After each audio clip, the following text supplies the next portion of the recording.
Hi, I'm Mike Gersten. I'm producer of this film, Too Blue to Be Black, Too Black to Be Blue. I'm also a videographer, director, and editor. Just hope you enjoy what you're about to see. And in this film, I was just, how I used to call it, that I'm an instrument of Marvin's idea to become a reality. So we'll see you on another side. Thank you. Hello, my name is Marvin Stephenson. I'm a retired police sergeant with Rochester Police Department, where I served from 1989 to 2014. And the reason for the film, Too Blue to Be Black, Too Black to Be Blue, was just an interview of other police officers similar to myself, experience on the job as a police officer from a perspective of black, white, male, female, and so my interview that was captured really just gave a snapshot of some of the experiences that I went through on the department as a black officer, not always being embraced or accepted by white officers just because of the cultural differences and practices or customs. The same with the community, even though growing up in the area that I worked in, sometimes still once I put on that uniform, I was the symbol of that oppression from the historical perspective of policing to the current day practices where we see black and brown communities clashing with police because of the lack of cultural competency that's been exacerbated by uh, the criminal act or perceived criminal act because of that cultural uh, disconnect. So hopefully you enjoy the film, and thank you for your support again. Thanks, Marvin. All right, what's happening is that I am. Okay, Laverne, how about you go next? Oh, hi, I'm Laverne Mack, Detroit Police Department. Uh, Actually, Marvin's my cousin. And it's funny that I never even knew he was in law enforcement, years after he was in there. And we had a few chances to really sit down and discuss our experiences. And we saw that we had a lot in common. So I'm really looking forward to seeing this video. I haven't seen it at all. And I'm really looking forward to seeing but it. still embrace the career that All right, that's awesome. Can you all hear the live stream happening on YouTube? Yes, All right. we are. I don't know how to get rid of it. All right, Esteban, how about you? Why don't you introduce yourself, please? I'm Esteban Trotman. I'm a retired Syracuse police officer. I know Marv through military. We became brothers in the military and brothers in law enforcement. Spent 30 years plus as a police officer for the city of Syracuse. And Marv had asked me to step up and do this venture with him. And I'm honored. I'm honored to be here. Well, thank you for being here. We really appreciate it. Okay. And Kevin, I know we can't see you, but we can hear you. So Kevin, why don't you share who you are tonight? Can you guys hear me now? Yeah. Okay, yeah. I'm Kevin Daly. I'm up here in Toronto, just north of you guys. Well, some of you. Detroit is to my west. Marvin, I know Marvin for about 30 years, Marv. At least. I met Marvin at a track meet in Syracuse years ago. And we've been keeping in touch ever since, discussing issues in law enforcement as well. So I haven't had the honor of seeing his movie yet, but I hope to watch it after we get off of this call. Well, we're going to actually start watching it in just a minute. Okay, all right, well. So y'all are going to get to watch tonight. I am just putting in the movie. I'm going to screen share it, and we are going to be able to watch it together. All right, cool.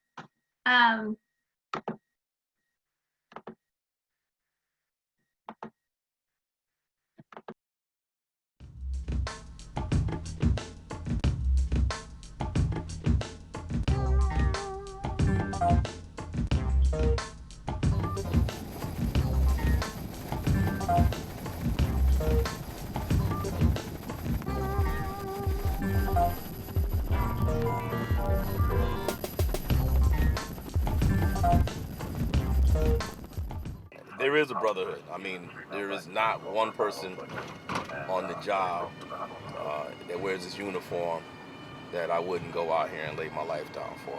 I mean, we do the job and we understand how dangerous it is. And when you hear a brother or sister on, on the radio calling for help, you don't think about what color they are, what language they speak different. They're doing the same thing you're doing. They're making the same sacrifices you're doing. And you're rushing to them. And you're going to run over anybody that gets in the way to get to them. Would meet and sit at the YWCA, which I told you on Clare Street. And a gentleman there, by the name, we knew him, Bill Coles, who was the editor, I should say, of the Star magazine here in Rochester. And he came and says, they won't let colored be on the Rochester Police Department. Well, most of us who were there at that time were either born or raised in Rochester here. And we said, you're full of the crap. The Academy does a really good job of teaching you how to defend yourself, when to use your gun, when not to. It tells you a lot about protocol and how to fill out reports. But it doesn't teach you stuff that you really need to know. And that is how to be respectful of people, how to remain humble with people. And those things, to me, those things are key to doing a good job as a police officer. I have seen several times when white cops are actually more accepted by the community than black cops are.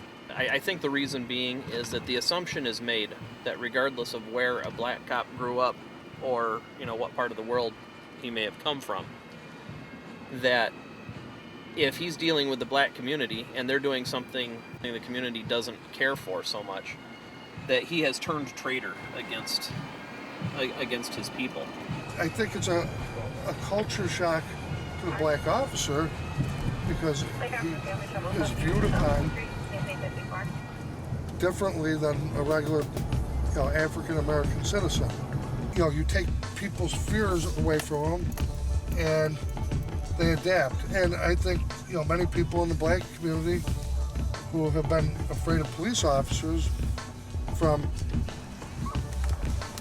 stereotypes or news stories see more black officers coming on and they're not sure where they're coming from and why they're there. Caught between the rock and a hard place. And the color of my face. Caught between the rock and a hard place. Take out from the other trouble, 72 Shelter Street, USA 50 Park. To be black, to black, to be blue, to blue, to be black, to black, to be blue, to blue. Suspicious vehicle, 1450 Lake Avenue. The white castle. To be blue, to blue, to be black, to black, to be blue, to blue, to be black, to black, to be blue. Male black, 6 foot. Red shirt, small dress. To be blue.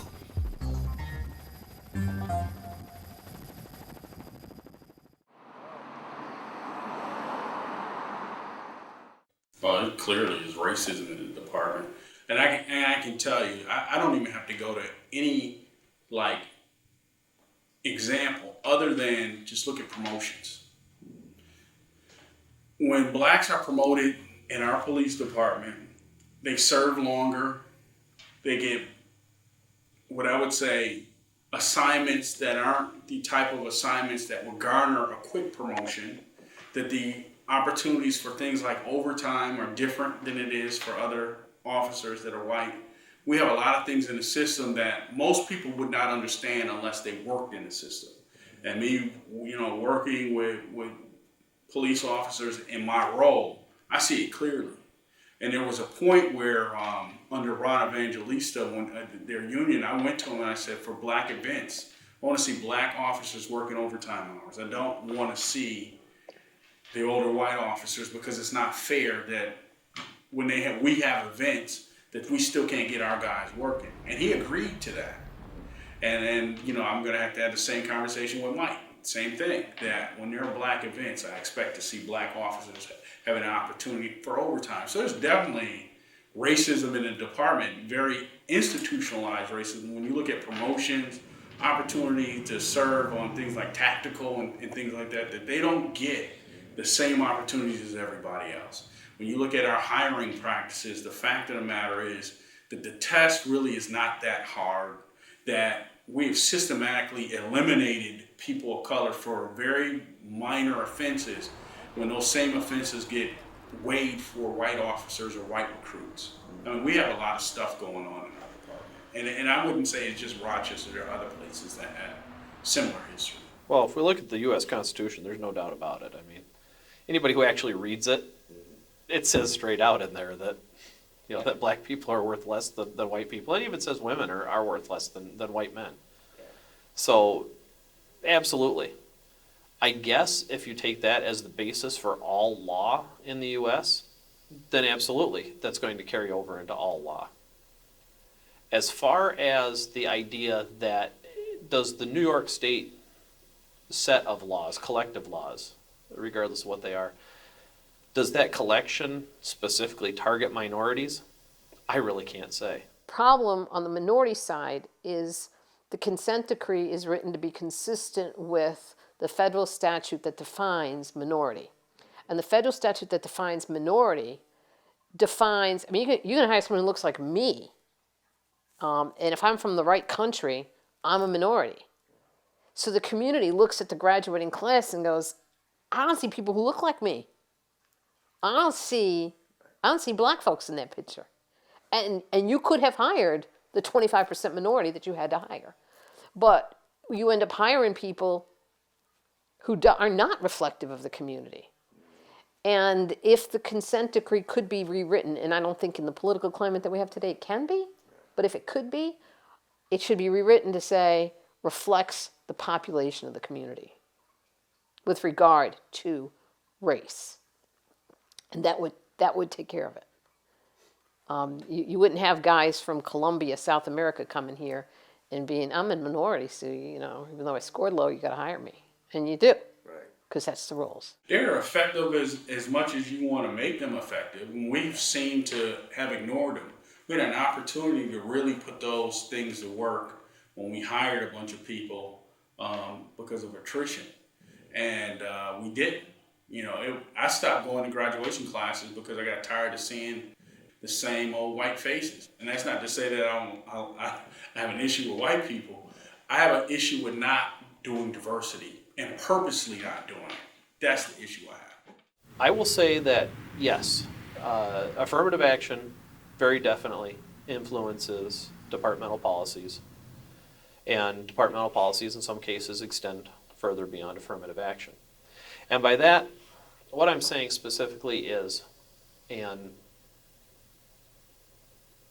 please don't take this the wrong way, because I absolutely love the guy that was picked up as a result of this.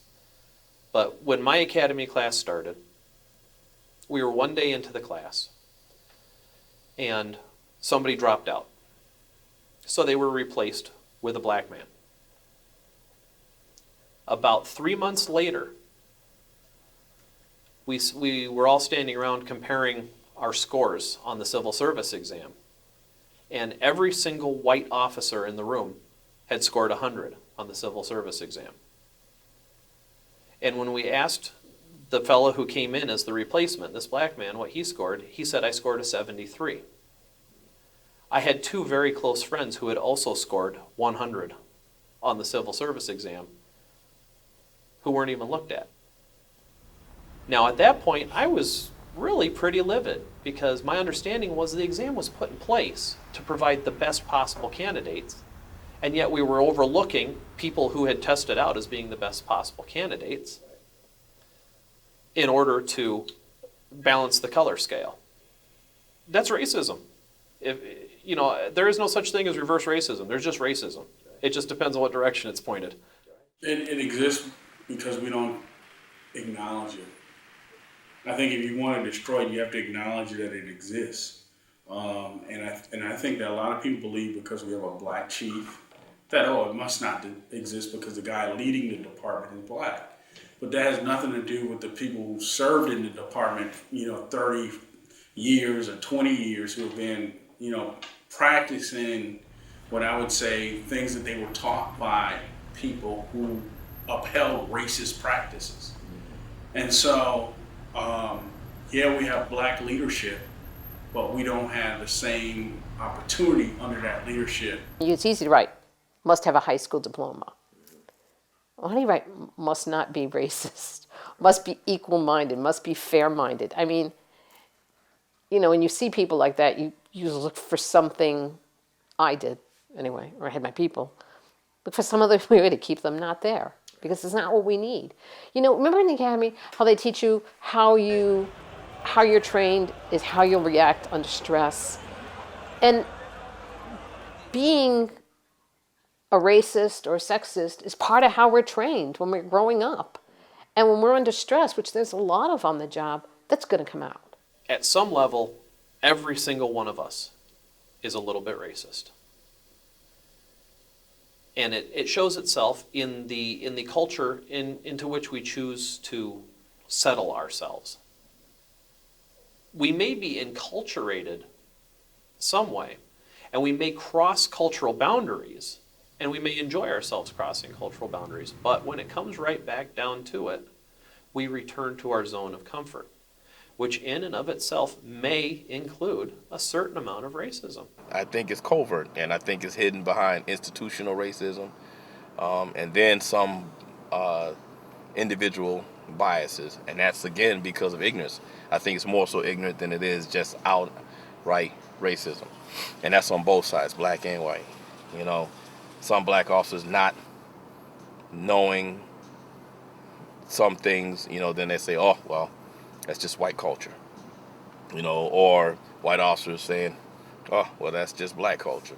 African American police officers seem to be something of an after thought as opposed to a proactive policy and practice. Yeah, I know there are advertisements. I know there is maybe some kind of preparation coursework offered, but by and large, the community, not just the Rochester Police Department, but the community in terms of all of the institutions, certainly the schools, have not been very aggressive and consistent about making sure that the police force reflects the community both in terms of pigmentation, but also appreciation for how the community how Rochester has developed. I left Kodak, and it was in December of '47. Yeah, December of '47. Right at Christmas. Something always happens around Christmas time. Right? Yeah. It's a special time. So I went in, and they said, well, we want you to do some undercover work. What do you mean? We want you to go down into the colored neighborhood and see about the after-hour joints and all. I laughed at him. I says, hey, I've been going to them right along. They know me. When I walked in, all the people know me. I'm Charlie Price. Charles Price, your first African-American police officer, was a graduate of Madison High School in 1941 or 42, I guess it was. And he was drafted. But the major part of this relevant is that he eventually becomes an intelligence officer. I thought of it. I said, here they're using me as a tool. As we always say, as an Uncle Tom or Sam, you know. But most of the guys, as I said before, if they had an after-hour joint, I knew who they were, and they knew who I was. When I'd walk in. If there was a black officers in the black community trying to better the community, so I don't know how you're being Uncle Tom. It's your community you're trying to better. So I don't understand that whole phrase, or like say Uncle Tom doing the man's work. I mean, if doing the man's work is trying to help better your community, I guess that's going to be there for a while then. In the late 47s, that was when we had the influx of a lot of people coming from the South, coming up here who had gotten jobs or working on the farms out here. We used to call them like the bean pickers. They were brought up here to do the farm work. Now, they did not know me. They just saw this colored fella in a uniform. Now, to say, give you a good example of difference there. Now, the white officer who I was teamed with, his name was George DeVos. They used to call him George all the time. Okay, George, okay, George. What do you think they called me every time? It was Price. Now, the difference between calling him first by his first name and they called me by my last name, it kind of got me sometimes. I'm saying, is there a difference here? Right? But as I say, the ones who were in that influx that came in, they did not know Charlie Price. But the ones who did, if I come down the street and say hi something, hey, hi Charlie, and I'd be saying, hi Bill, hi this or that, how's your mother, how's this? It was a different rapport, shall I say. What do you think are some of the strengths of the Rochester Police Department? I think that we have a number of great strengths. Number one, it's our people. I mean, in terms of the people that we have phenomenal people in the Rochester Police Department that are intelligent, that are committed, that are willing to be engaged. I think that a lot of times what people don't know is the great things that our people do. And, you know, when I talked all of last year about community engagement, it wasn't that I was trying to get our people to do something new. It was really about letting the community know this is what we do. And I think we did a good job of getting that message out, and we will continue to do that. Leadership seems to believe that people want to see people on the street. Yes, but they want to see people on the street interacting. Just to put somebody on the street so that they're visible is not the job. Right. You have to put people on the street that are going to talk to that person on the corner, talk to that merchant, talk to the old lady sitting on the porch, people who just naturally interact. We're not asking them to go out there and do anything dangerous, but just know the folks that you're dealing with. Because in doing that, you're going to realize when you get to a particular scene who the players are and who the players aren't. And a lot of times they confuse the two. And so the people you press are not the criminal, it's somebody who you think looks like the criminal. Right. And creating a relationship where people can interact with the community regularly, those lines don't become blurry. They become much more clear about who you have to police and who you need to have a relationship with. If you're policing inner city, majority of folk that you're going to step out with are black or Hispanic, then you're automatically behind the 8 ball as a white officer, because no matter what you say or do, you're probably going to be perceived as the man trying to keep us down. Holy smokes, man, they got the whole street. They got all of Hess, all of Monroe Avenue, up to like Oxford boxed off. When you throw race into the factor, now it's a racial thing. You know, because you don't understand, or because you don't want to understand, and you're the man trying to keep me down. And then if I come in as a black officer and say that, then I'm Uncle Tom, and I'm not really black. I think it's a culture shock to the black officer, because he is viewed upon differently than a regular, African American citizen.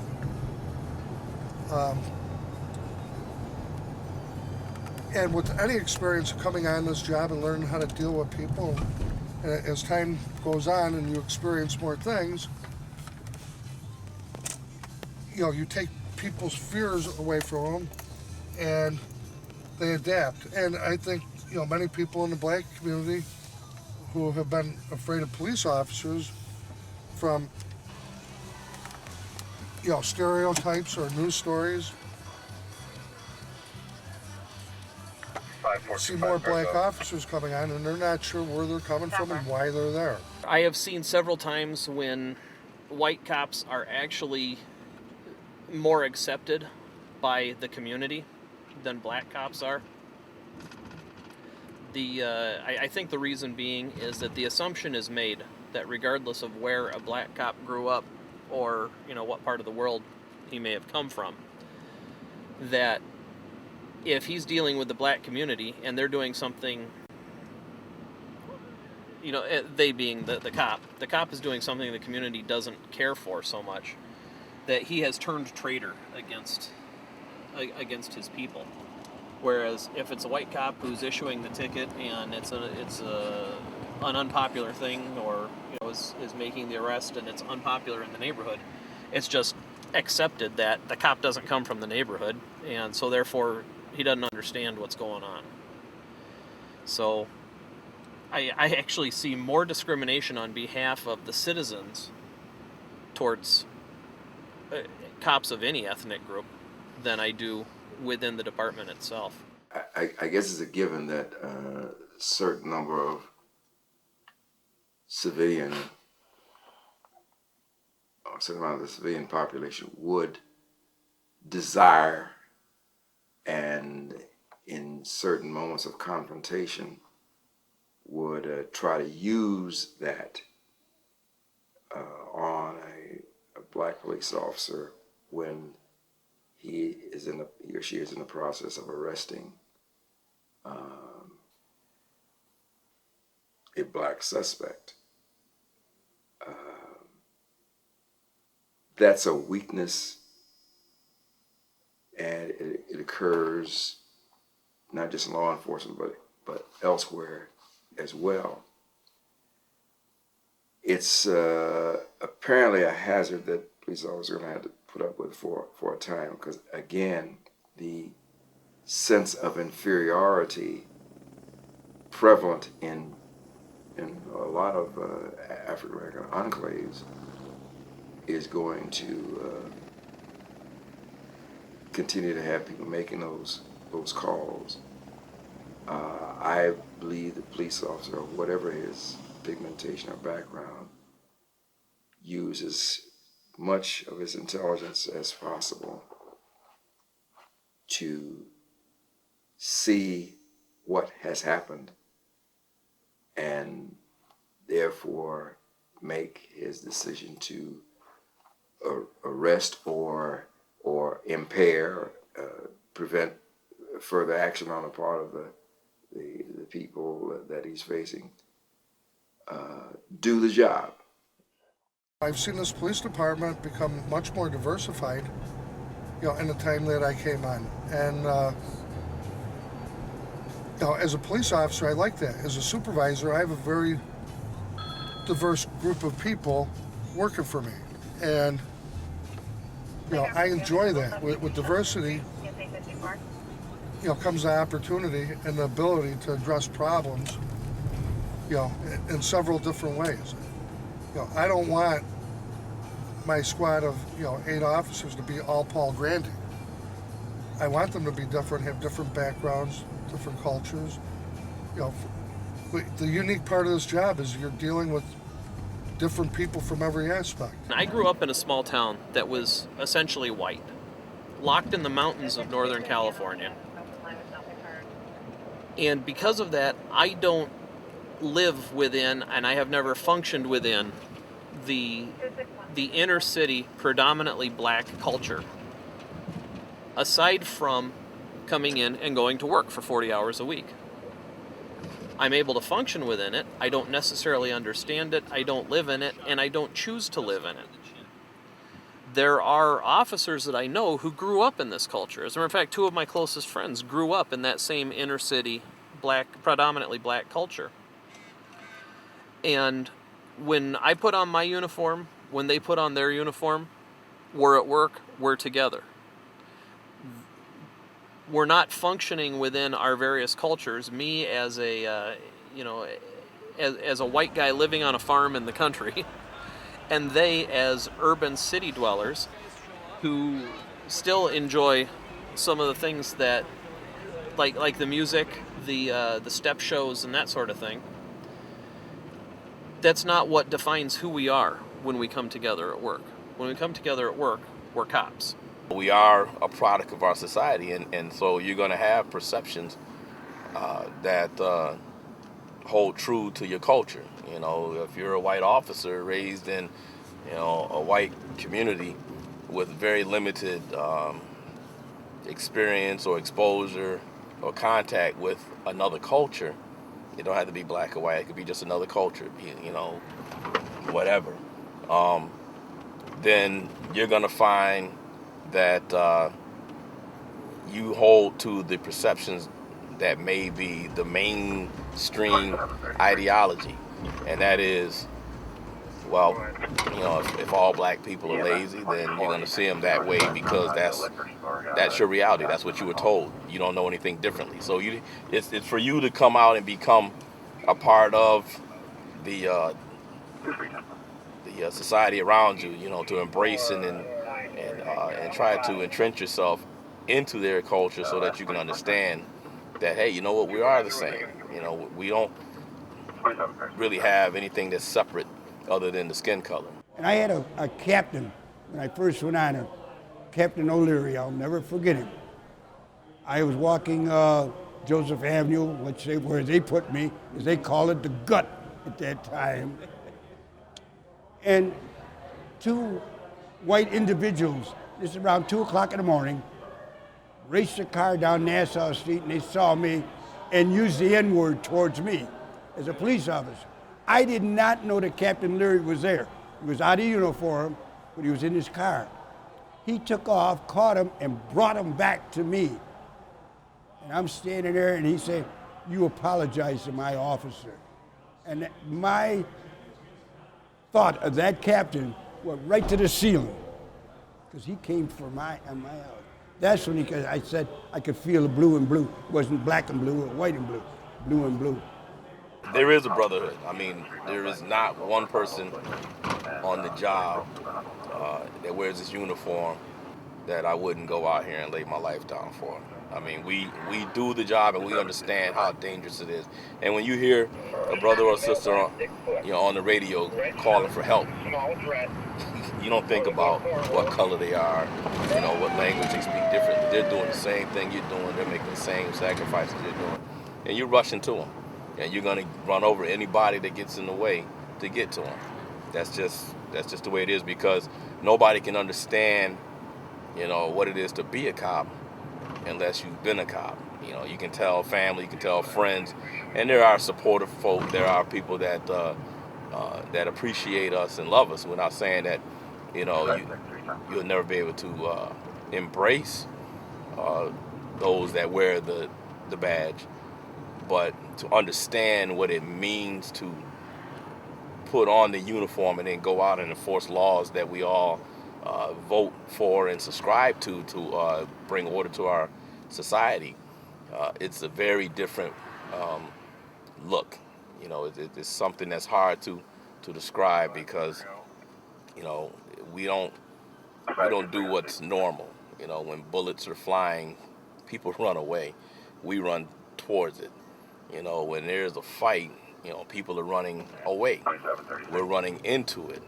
So, danger is a part of our job, and we don't look at it in the same light.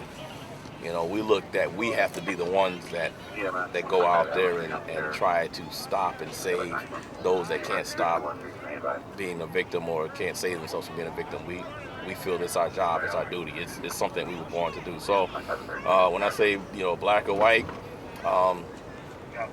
when you put on the uniform, we don't see it. We see it as blue. And that's why, it's so much of a descriptive thing when you say the thin blue line, is because, that's what we are. We're that thin blue line between good and bad. And when we stand on it, we stand together. We don't back down. We can't back down. I think it's a combination of things, because one, we do have to understand that there's a reason why we need the police department. That we do have criminals out here who do bad things. We have people who kill people. We have people who deal drugs and destroy communities. I get why we need our police department. But in the same token, they have to be smart on crime, not tough on crime. Tough on crime has gotten us nowhere. It's sexy, it sounds great for people who want action, but that's just like swinging at 10 people to hit one. That's what we've been doing. And then using that as an excuse to say, okay, we're doing a good job. We were walking home from the bus stop. Cop stops us, asks for our ID, searches us. From what I could tell, there's no apparent reason why. You have all these stereotypes. Most of us tend to look at the worst of all stereotypes that you hear. There's always two sides of the coin, good and bad, or positive, negative, but most people tend to dwell on the negative. When I came on the job, I heard people come to teach our class, captains and big boss guys, and I hear them come in and they'd say, it doesn't matter if you're racist as long as you don't act like that. It doesn't matter, what your core beliefs are, as long as you don't act in a prejudicial way towards people. And I think they're wrong. Because I think that in the heat of the moment, we are who we are and we act on some of our beliefs. And I don't think any number of times that somebody in the classroom says to you, I don't care what your real beliefs are, just act nice. How you really feel is what's going to come out and what's going to show. So when you say, is it policy? I don't think anybody in policy says, it's okay to be rude, it's okay to be racist, or a sexist, or misogynist, or blah, blah, blah, all those ists. I think that it's there because it's there in the people. And it's there in the people because, as policy, the department's allowed to hire people who they see that in. You get these people who are hired as bosses who have no skills or training in dealing with people. It's just based on tenure. So that could be the same thing maybe with the police force. You need to have more tests in order to become a police officer, as far as having social skills wise. Versus taking a written exam and being able to shoot the gun and passing the physical. Maybe there needs to be some more of education involved in it, and maybe that won't happen. The hiring policies of the city of Rochester are inherently racist.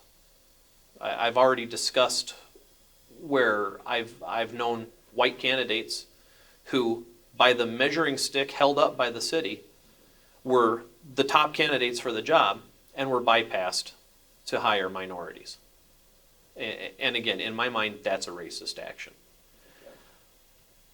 Now, in regards to the idea of removing candidates who perhaps have racist bents or are just straight out racist, regardless of in what manner, I truly believe it's impossible to set up a policy that can prevent the hiring of somebody who's that way.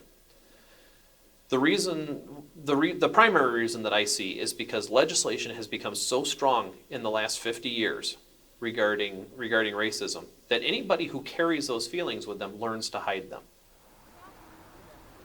And it only comes out at opportune moments. We have to really do real training. It can't be, one class. This has to be trainings where we put people in scenarios to understand, one, our community, and two, to understand how to address our community. In the black community, there's one violation you cannot do, and that's disrespect somebody's mother. We know growing up, you can say whatever you want about my dad. You say something about my mother, that means that we're gonna fight. And I've seen all white officers go into communities and challenge or even disrespect people's mothers. Tell them to shut up, go back in the house. I mean, if you have an understanding, if you have cultural competency, that's nothing you do. You can't do that. And so you have to make sure that you have a population of people who are constantly training on these types of scenarios so that when they come into our community, that they're not doing things that they deem as a job that could be offensive to us. Mm-hmm. And I'm not saying that they shouldn't police us. I'm saying the way you police, you should understand the population of people you're policing, because the tension could be erased if they just understood that. Mm-hmm. But there seems to be no real effort to even train people on how to police in our community, how to learn about the folks that live there. It would have to be done really, really well. And the department years ago tried an in-service training on diversity training, and it was horrible. It was one of the biggest jokes they spent tons of money on. It was dreadful. And people walked away from that with a really bad taste in their mouth. With the advent of more, shall we say, an overwhelming number of television opportunities beamed at us, and the subsequent diminishment of families sharing with their children how we got over, and at the same time, collaborations with the schools. It's a two-way street. Right. Without that kind of foundation, we're always handicapped in terms of providing a police force that looks like the community.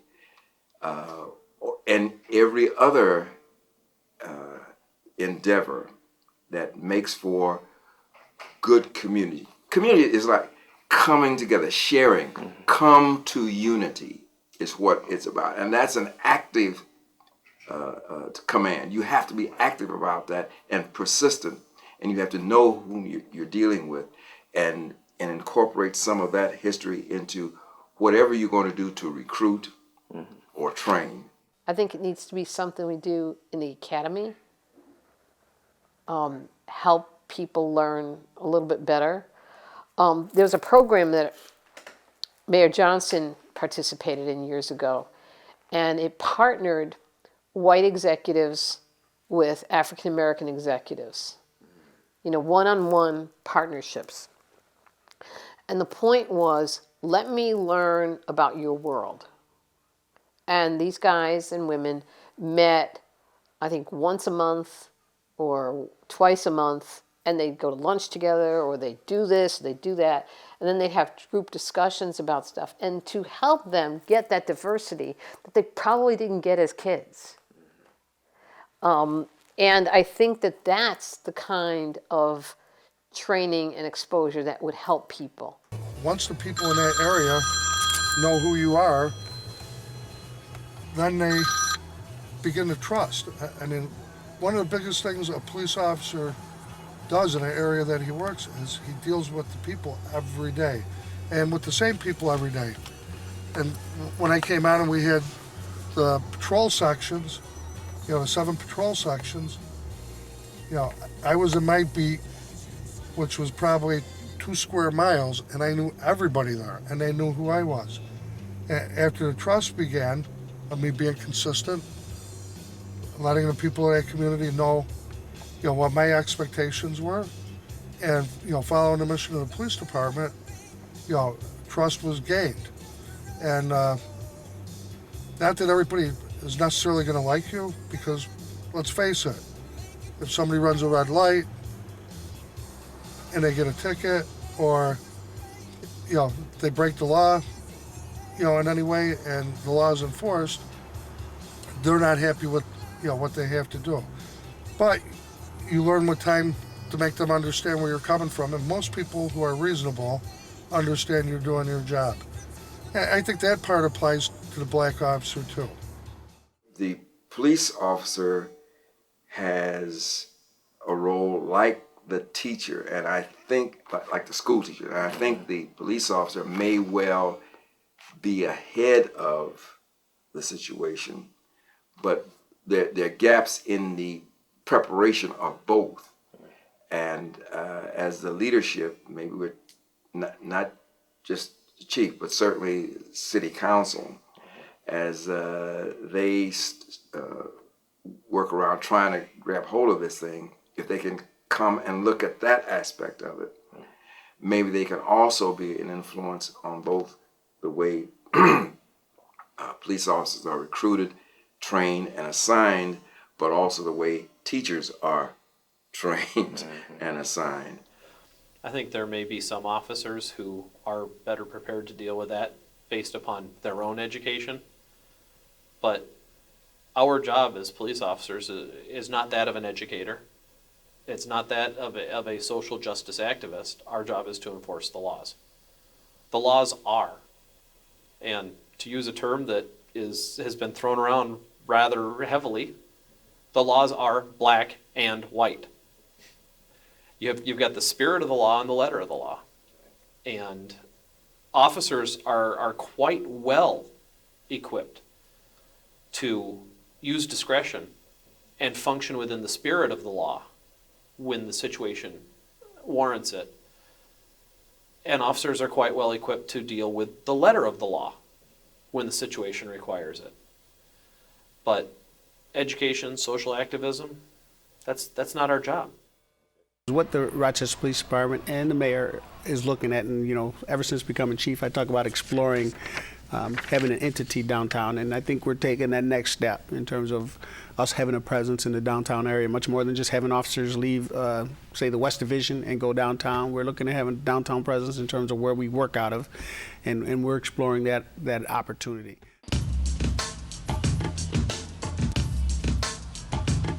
It was a hardy boy mission in charge to unravel. Sounds from the sarge, sometimes it's pure babble. But back to the gravel, we comb the blocks.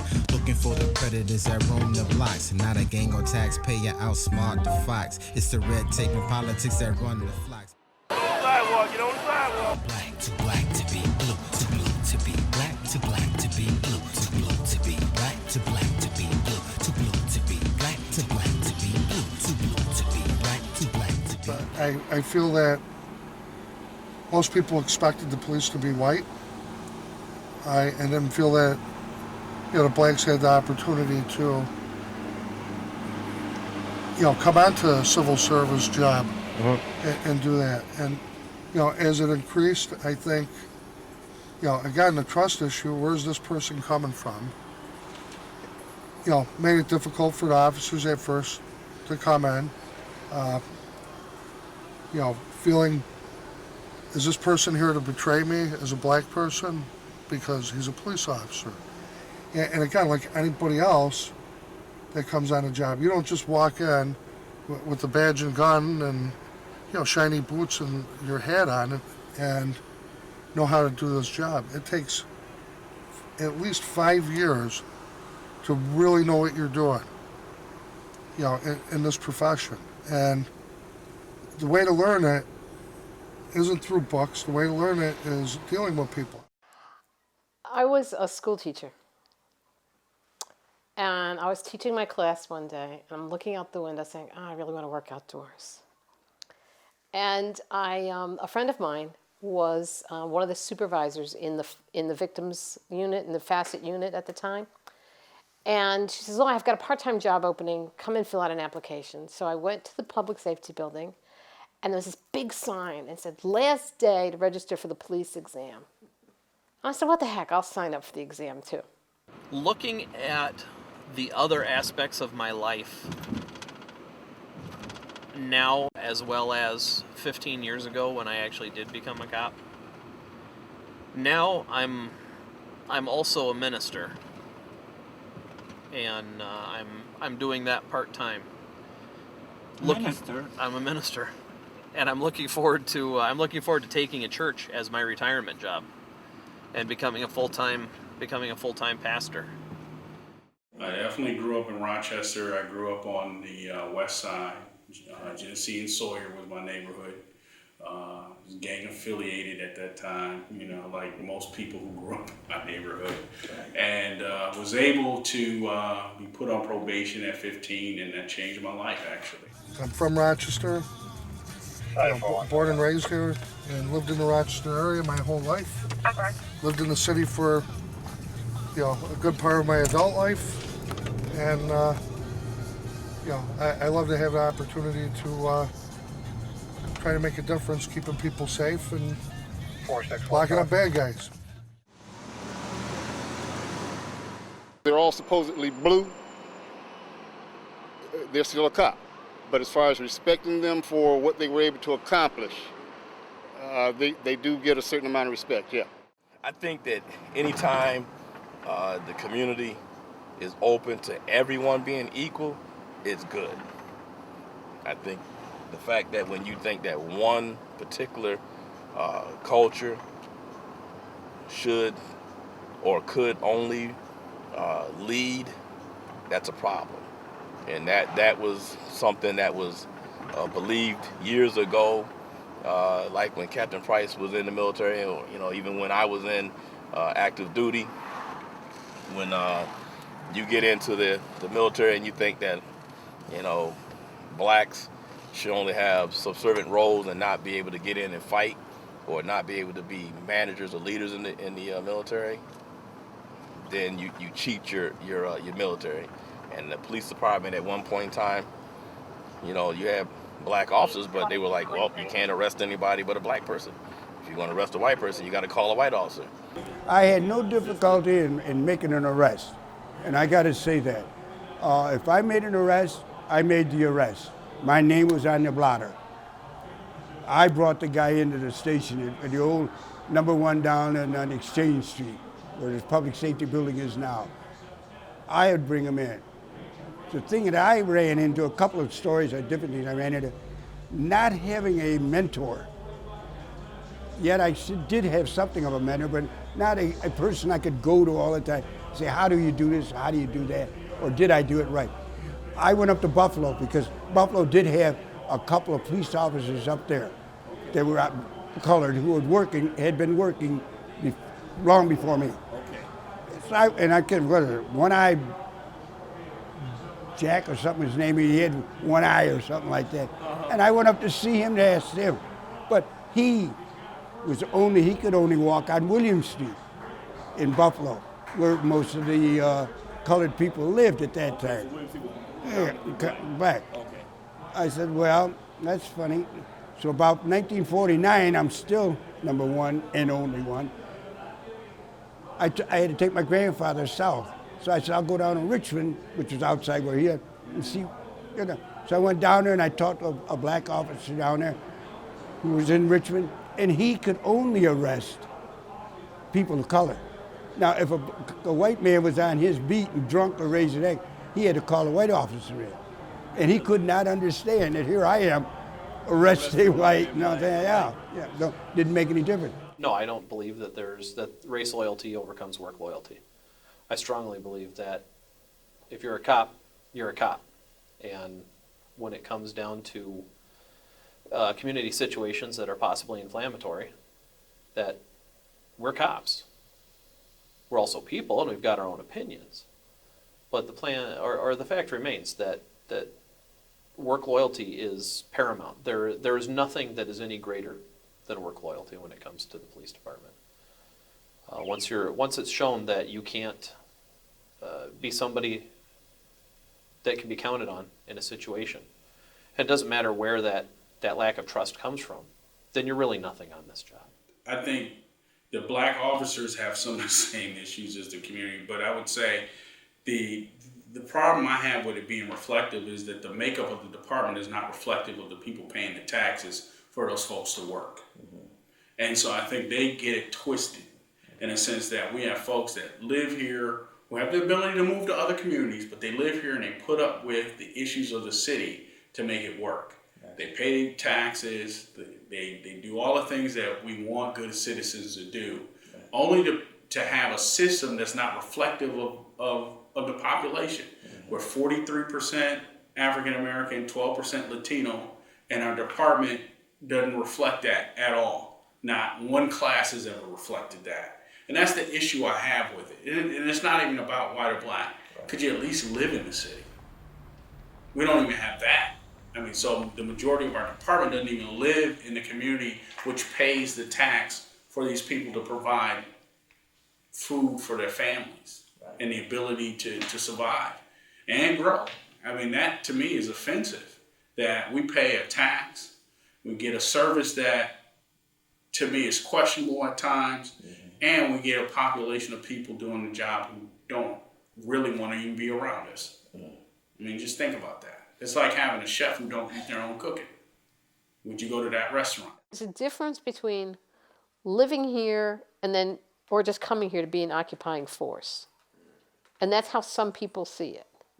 And I'm not trying to criticize people for moving because, truthfully, nobody wants their kids to go to city schools. I mean, I paid for my kids to go through private schools until one of them reached high school and then did go to a city high school and made out fine.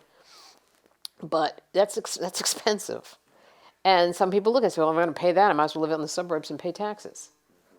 So, on one hand, I understand people moving out. I really do. I appreciate the pushes and pulls that come with that. On the other hand, if more officers lived here, there would be a whole different I think there'd be a whole different mindset about policing here. The picture that has been painted of police, and I would say this nationwide, as being a not having the honor that the idea of policing had as when somebody who's my age was growing up with the TV shows which were always painted the police in a very good picture and that sort of thing. I truly believe that these are some of the things that cause the decline in even applicants. In the last 15 years, I've seen applications drop by 80% for our department. And if you're not getting the applicants from the minority groups, how can you ever expect to accurately reflect what's going on around you? And until such time as the community decides that policing is in fact a noble cause, it is an honorable tradition and profession, it doesn't matter how much money you put on the table in front of these people, they're not going to be interested in doing it. I remember I worked on a day shift, and there was a call for a child abuse, and I was going to go out. And one of the guys says, "You know what? Don't go." I said, "What do you mean don't go? I'm a youth officer. Let's go on these." "No, don't go. Let us take care of it." And I didn't understand. And when they came back in, 3 of the guys were crying. That baby had been tortured. And they were like, "Don't do this now. You have a baby. It's going to be harder." And I thought, it can't possibly be harder. I was so wrong. It was harder. But they took care of me on that one day for that one incident. And it was hard for them. And I think that one of the things that is more liberating about being a woman is I can do this. And I think about all the babies who I've met who are already dead. What I'm trying to get to is a lot of your questions are about how do we take care of each other? How do we respect one another? How do we respect the people we serve?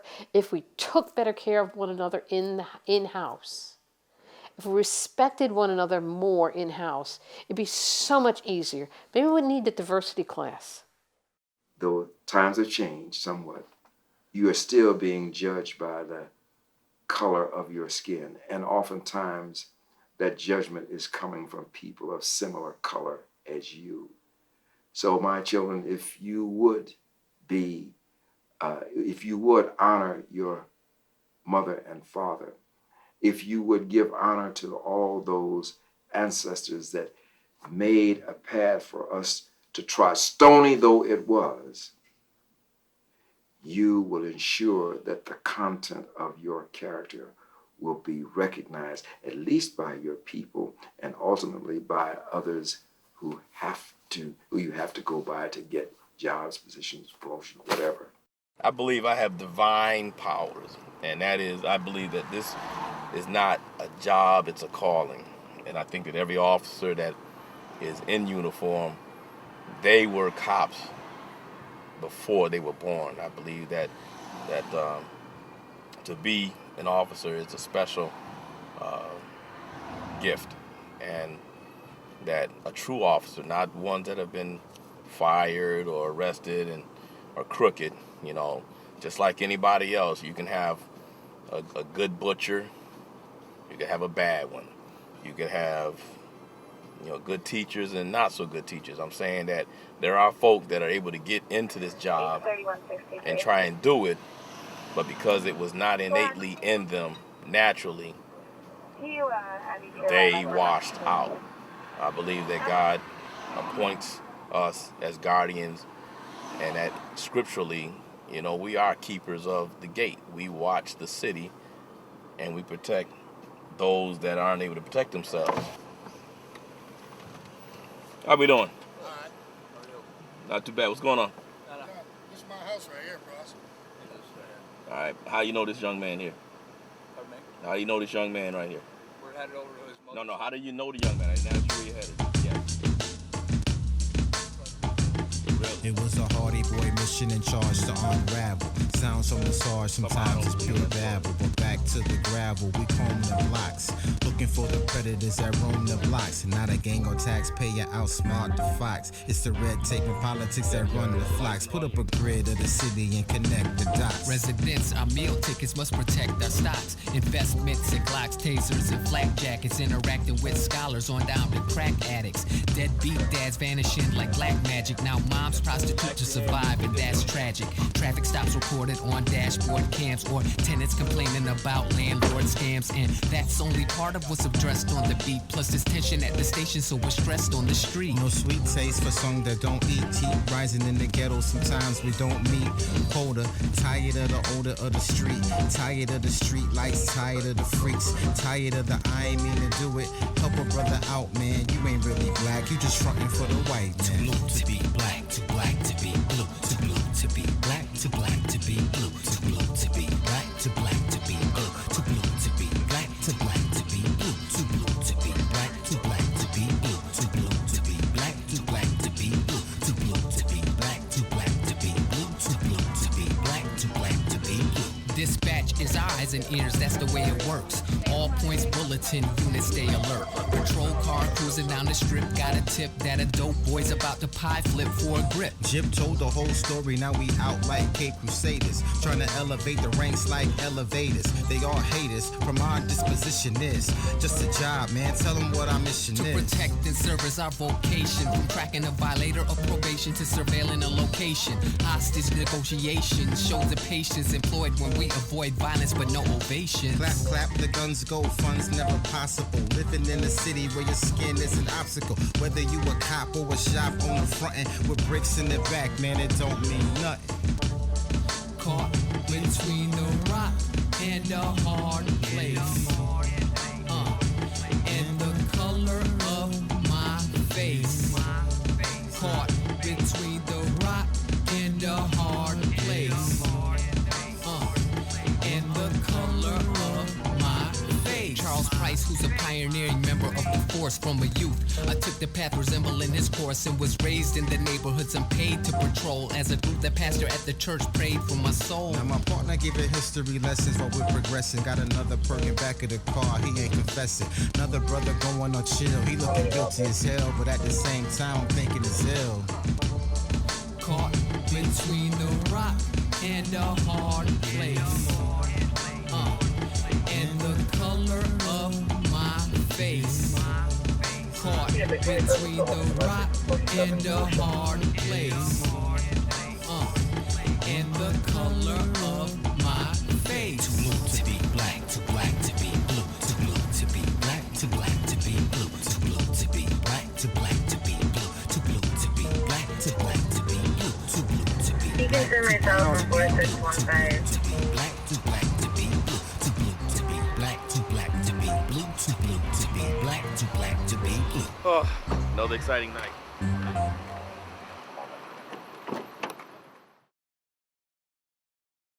All right. I'm trying to unmute you all. Hang on.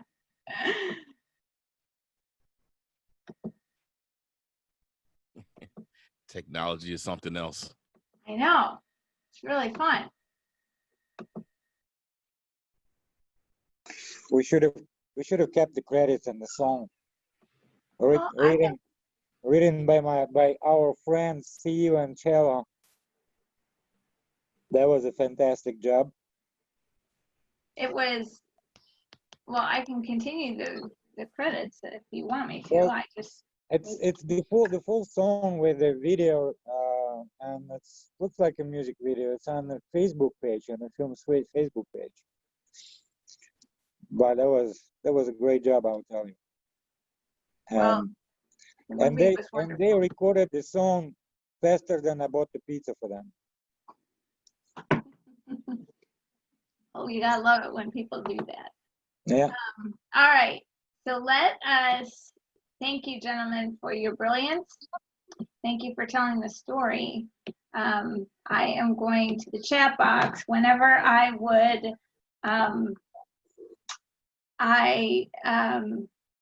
would try and check the checkbox while the movie was playing, you saw a black box. So I tried to not do that. So I apologize for. It's different when you're playing a video. Like I think we, hindsight, we should have had it play off of. Should have saved it to my computer. We can fix it in post-production. I know you said that.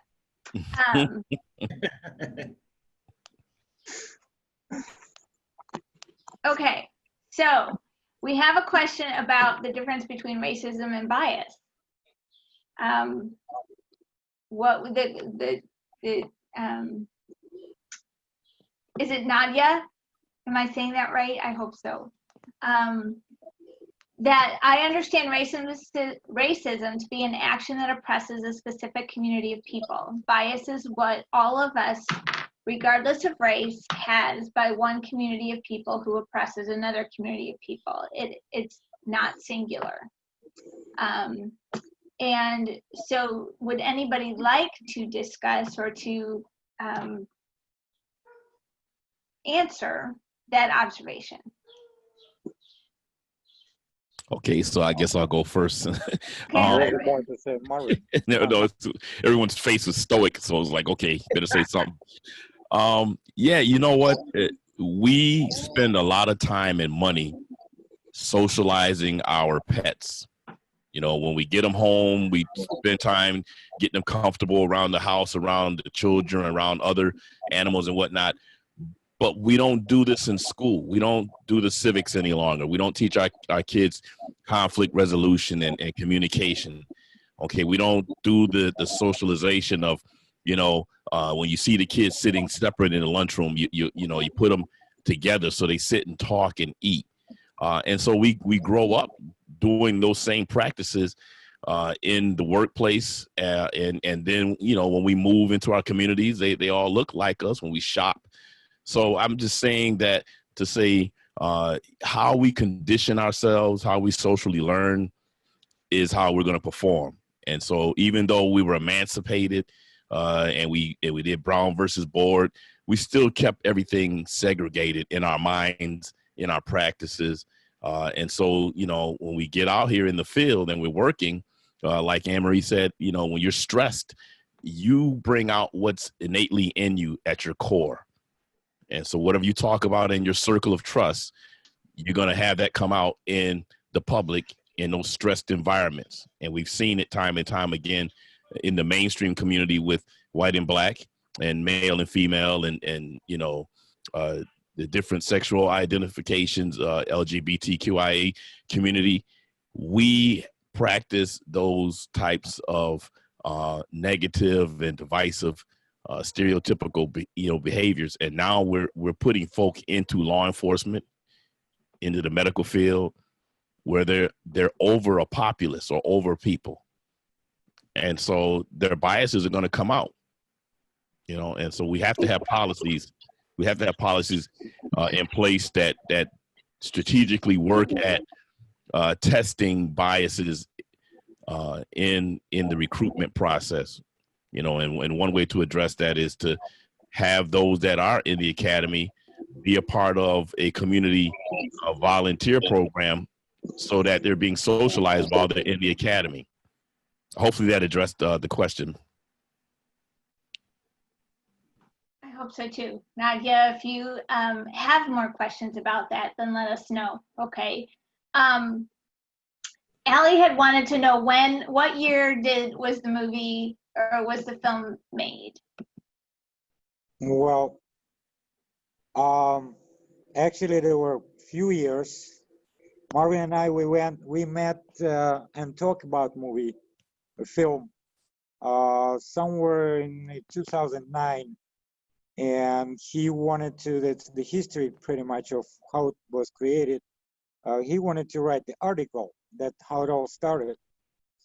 And after reading a couple of pages, I suggested to Marvin that we should shoot the film.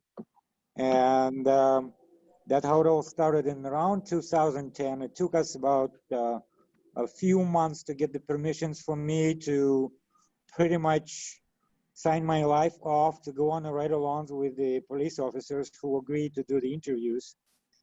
And then together some people who will agree to give the interviews. So we, the overall about 3.5, 4 years before we start editing, I start editing and getting it done. So the first edition was done in 2014. Then we made few changes throughout 2015 when Marvin retired. And it was first broadcasted on Channel 21 here in Rochester, New York, I think in January, I believe in January of 2016. So. Okay, great. And let me ask you this: do you all think that it's as relevant today as it was then, and what things have changed? And anybody can, you know, we have some retired police from several different cities here today. So this doesn't seem to be, let me ask you this first. Is this a problem or is this an issue that you all have experienced? I'll say for the city of Syracuse, we have the same problems, maybe a little bit more so as far as getting new officers on board in the department. There's problems with promotions of Black officers or even women police officers. So the film, a lot of the content is relevant and similar to what we're experiencing here in Syracuse, New York. Right down to, you talk about bias. Sometimes a candidate would be a good candidate for the job, and then it would be a situation where that candidate would be either discouraged from continuing on with their candidacy or asking to sign off from their candidacy because it opens a door for someone else that they'd rather have come into the department. And I'm sure that probably happens in every department, but it is an issue. It is a thing that should be fixed. Promotion-wise, we really haven't had a lieutenant even of color. The beginning of the city of Syracuse, 1848 to this day, there is no Black, Hispanic, Native American, what have you, lieutenant, captain. It's just maybe 2 minority sergeants at best. Wow. Are there any women? There are women. Held that position? Yes, there are women supervisors, lieutenant and captain positions, actually. Okay, very interesting. Laverne, Kevin, how about you? Did you want to weigh in on that? No, it was interesting. Can you guys hear me? Yes. Okay. Yeah. This is interesting watching the film from my perspective. Toronto is, I think it was 2 million people when I started working in Toronto in 1989. Now we're up to about 4 million people. Toronto's very diverse, very. I mean, every walk of life, different countries are living in Toronto. So what we experience here is a lot different than what you guys are describing there. However, in the late 80s, early 90s, I'm going to say that film is very relevant. Some of the issues are the same. Hiring practices were the same. If you look at all the classes, my graduating class was 110 people, 110 officers. And out of the 110, I think there was 5 of us, 5 Black officers out of 110. And when you go into the police college and you look at all the pictures on the wall, that's what you see. 2 or 3 here, 5 there, just a handful in classes of 100. So, I mean, you know, you're not even hitting 5% of hirees at that rate. You know, it is progressive. There are officers of color throughout the ranks in Toronto. However, it's been a hard road to get some of those officers there. Some of the old guard, as I'm going to refer to them to, are starting to retire now. And now they're being replaced by other officers that are diverse, but are not necessarily Black officers. And again, I don't know what the breakdown is. I'd have to look up the statistic. We do keep them on how many Black officers we have. And there are quite a few, but same problems with promotion, same issues, that the movie discusses with, harassment. I think generally speaking, Black officers are respected. It sounds like we're more respected in Toronto, or we were up until up until 2020. But the issues are basically the same. And it's amazing how much, what similarities we have. And even, to you guys up in Detroit, I've been up there. We used to come up there as police officers 10 years in a row and hang out with you guys. And the issues are the same across the board. Yeah. Laverne, thank you, Kevin. Laverne. I would have to agree with a lot of that, but see, that's when the 80s came in. See, I came on a job in the 70s, and it was a horse of a different color then. Yeah. I was not only one of the few Black officers that came out my academy class, but I was a teenager as well. So I had to deal with those issues as well.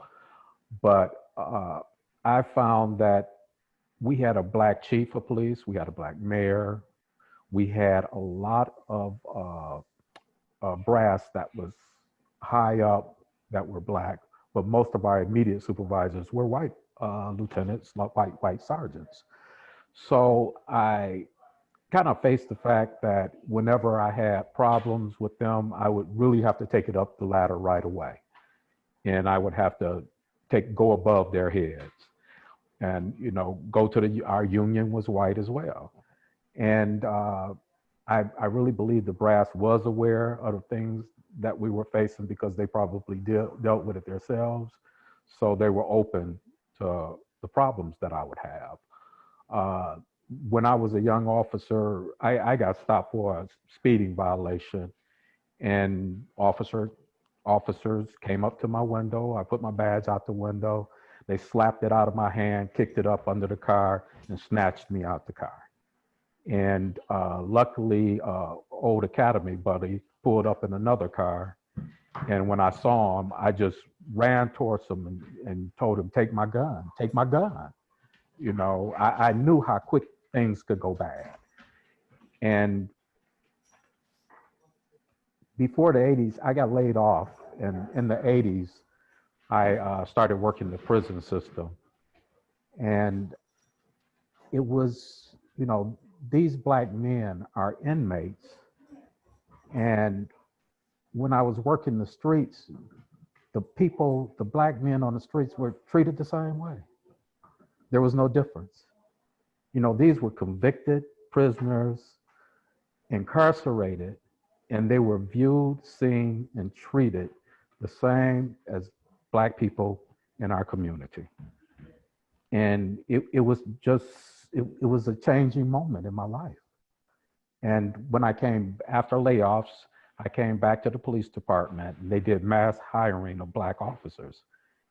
And I had an opportunity to take on some young officers and mentor them and,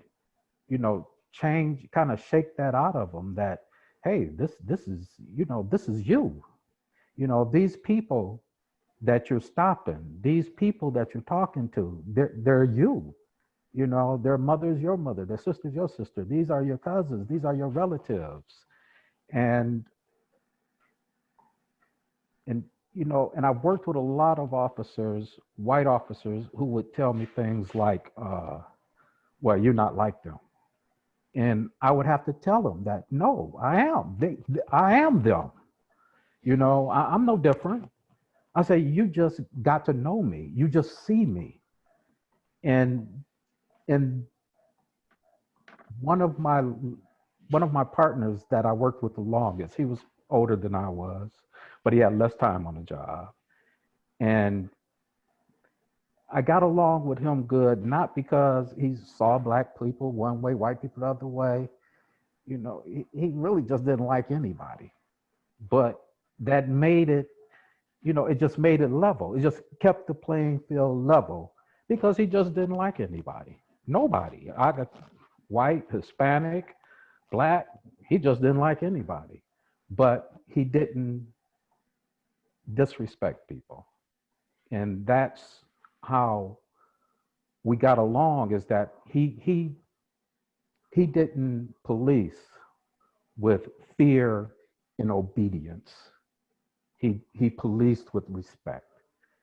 And once I determined that he was that way and figured him out, he figured me out, then we got along great, and we worked probably 10 years together.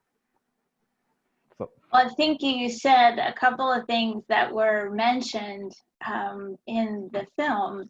One, Charlie Price had talked about that there was such a lack of mentors. And so it's really encouraging to hear that you spent time in that role, because clearly it's needed, right? And so I know there's lots of other questions, but I would say, I would just ask everybody else, have you stepped into, I mean, I realize that you're not active anymore. However, but when you were, did you take on that mentoring role, or was it just say, hey, I'm just doing my thing. I don't really have time. I don't know how to, you know, teach you. Esteban, hang on 1 second. Let me unmute you.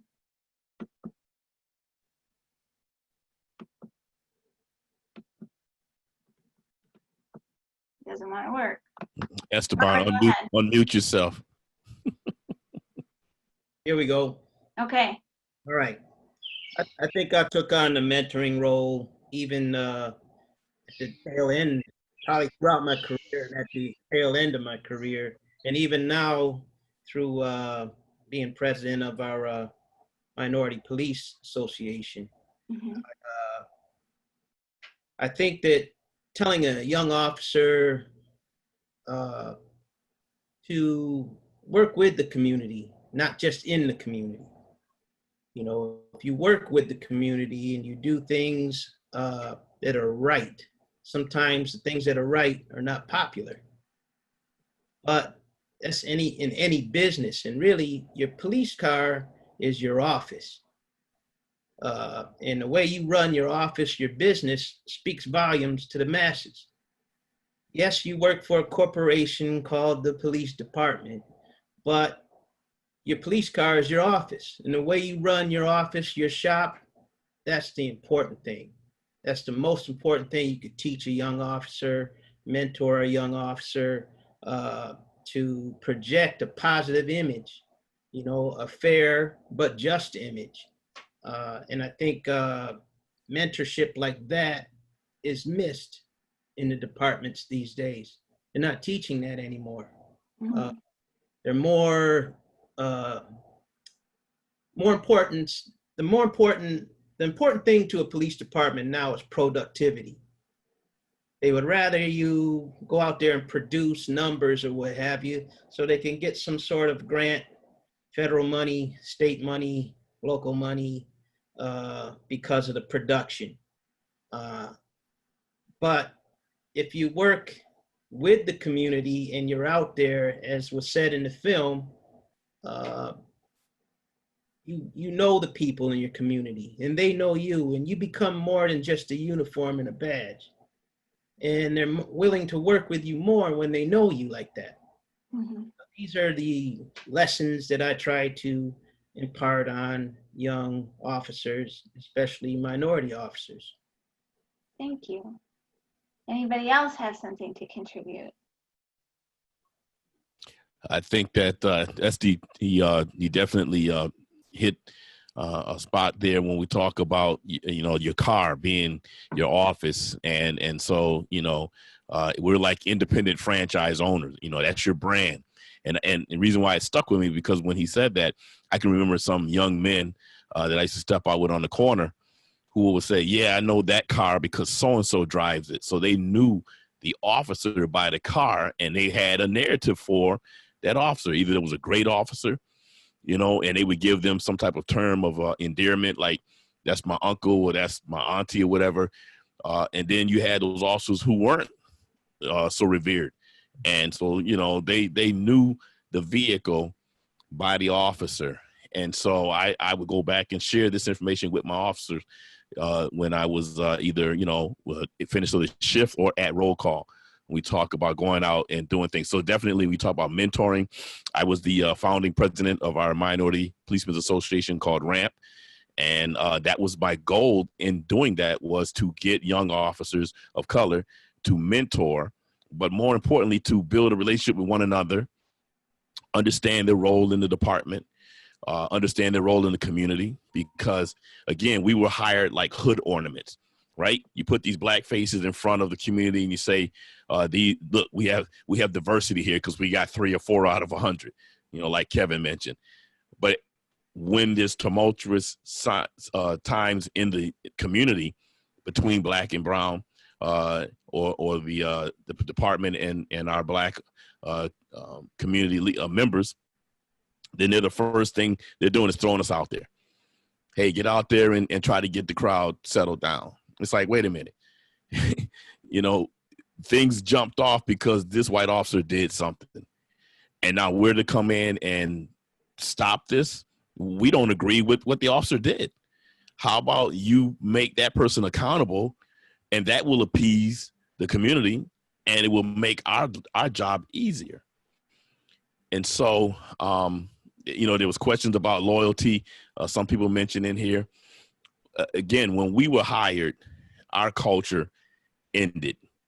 We had to become blue, and we couldn't embrace our practices or our culture. You know, like you had the Irish officers, they can practice St. Patty's Day, you know, with the Italians for Columbus Day. You know, all of that was fine and dandy. But every year when we had the Puerto Rican festival here in Rochester, you start to see the shift in the department as far as mindset, the officers' behaviors, some of the terminology used, because, well, there's going to be unrest. They're going to drive around and blow the horns and do things that's disruptive in the community. But I'm sitting there going, wait a minute. I, as you saw in the film, was the bar district supervisor. I had white kids down there disrupting every weekend. When the Park Avenue Fest happens, they're down there drinking and urinating on everybody's yards.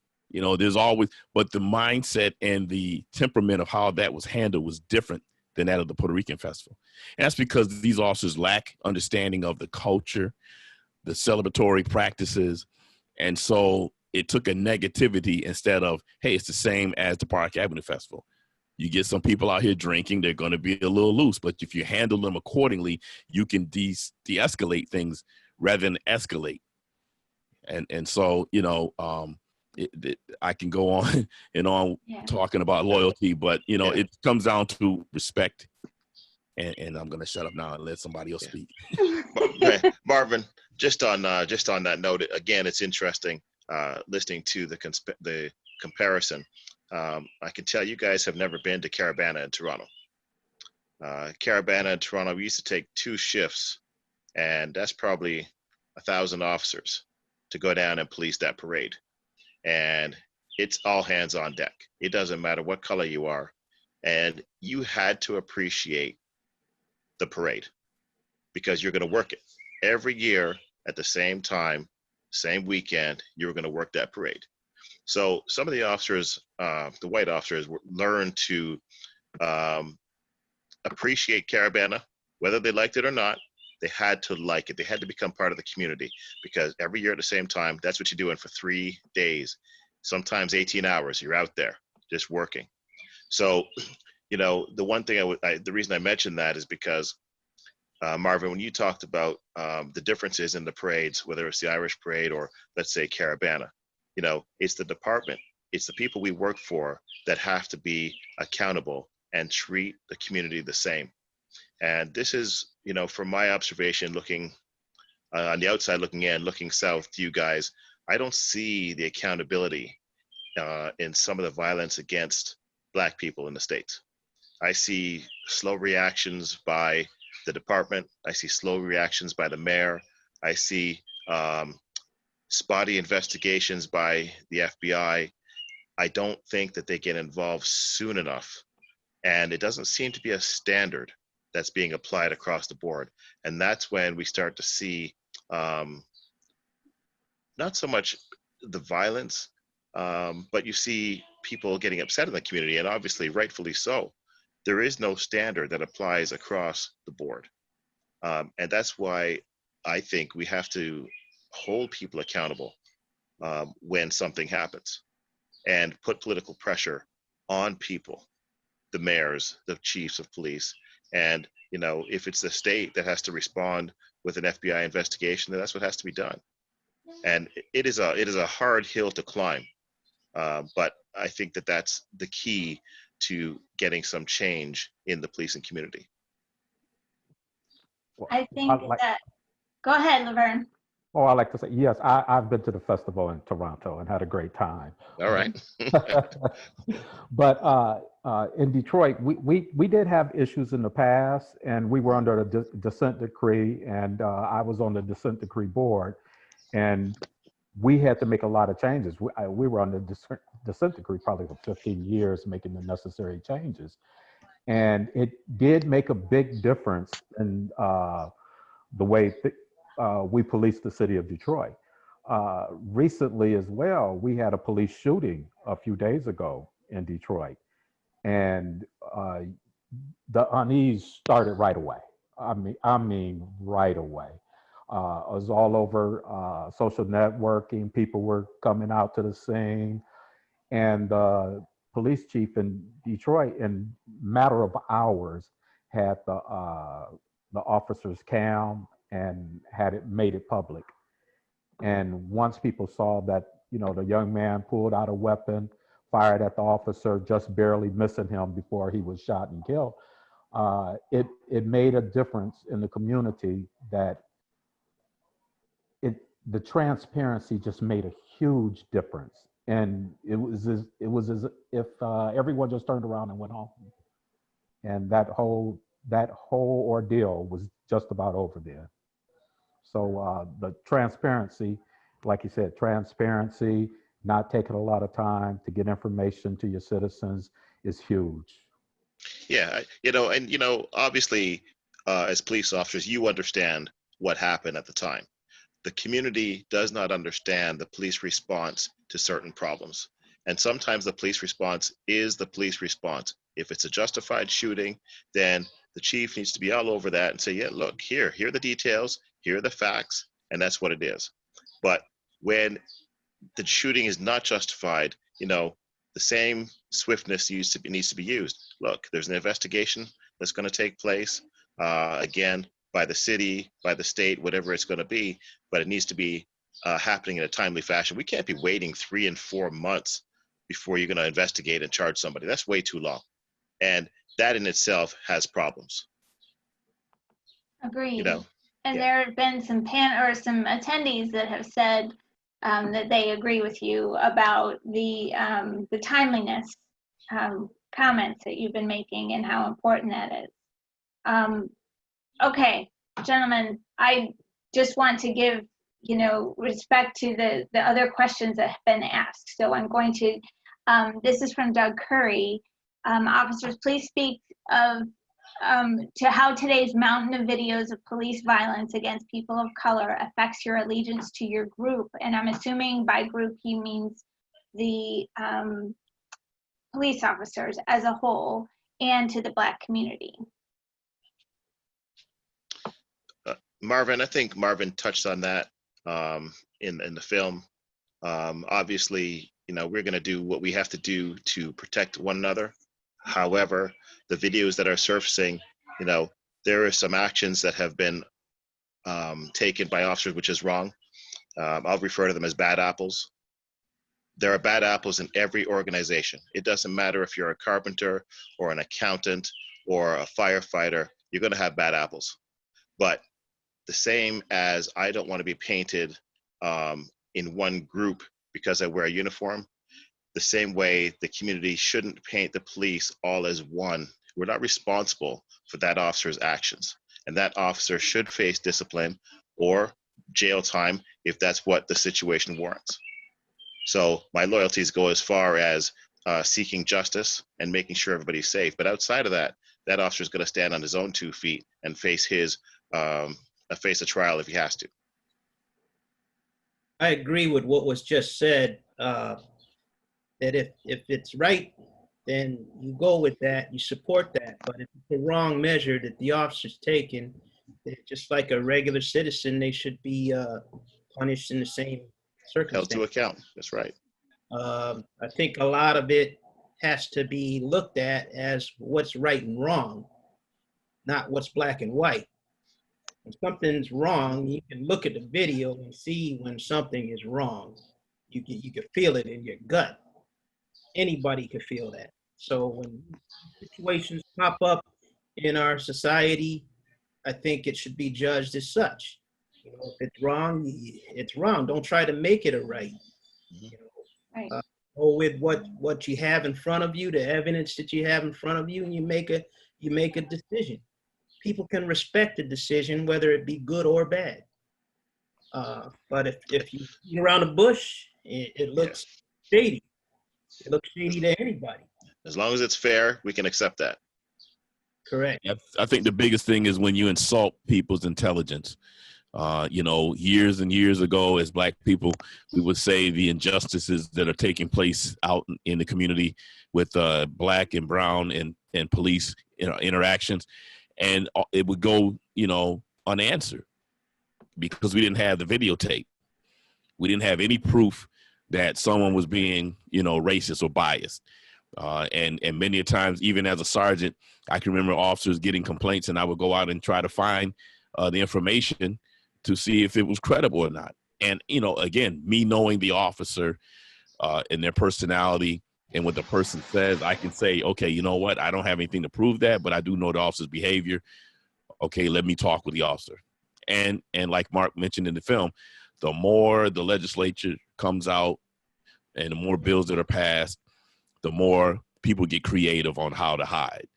Okay, just like we see the dope boy on the corner getting more creative on how to hide and how to sell their product, you know, when they get arrested, the same thing happens for those officers that get hired and go out and practice their biases, you know, which are prejudicial because they have a position of power. It's one thing to be biased about something and you just in your own element. But when you take a role as an authority figure, whether you're an elected official or police officer, you are in a position of authority and power. And now your bias has teeth. It has weight. Okay, that's where it becomes prejudicial. And so the unions, because there was a couple of questions I want to answer. The union one is the union does its job in protecting the people. It's not their role to find guilt or innocent. Their job is to protect the officer. It's for the police chiefs and the community to hold these officers accountable. Okay, the chief, they're the ones supposed to say, you know what, you're not practicing our policies.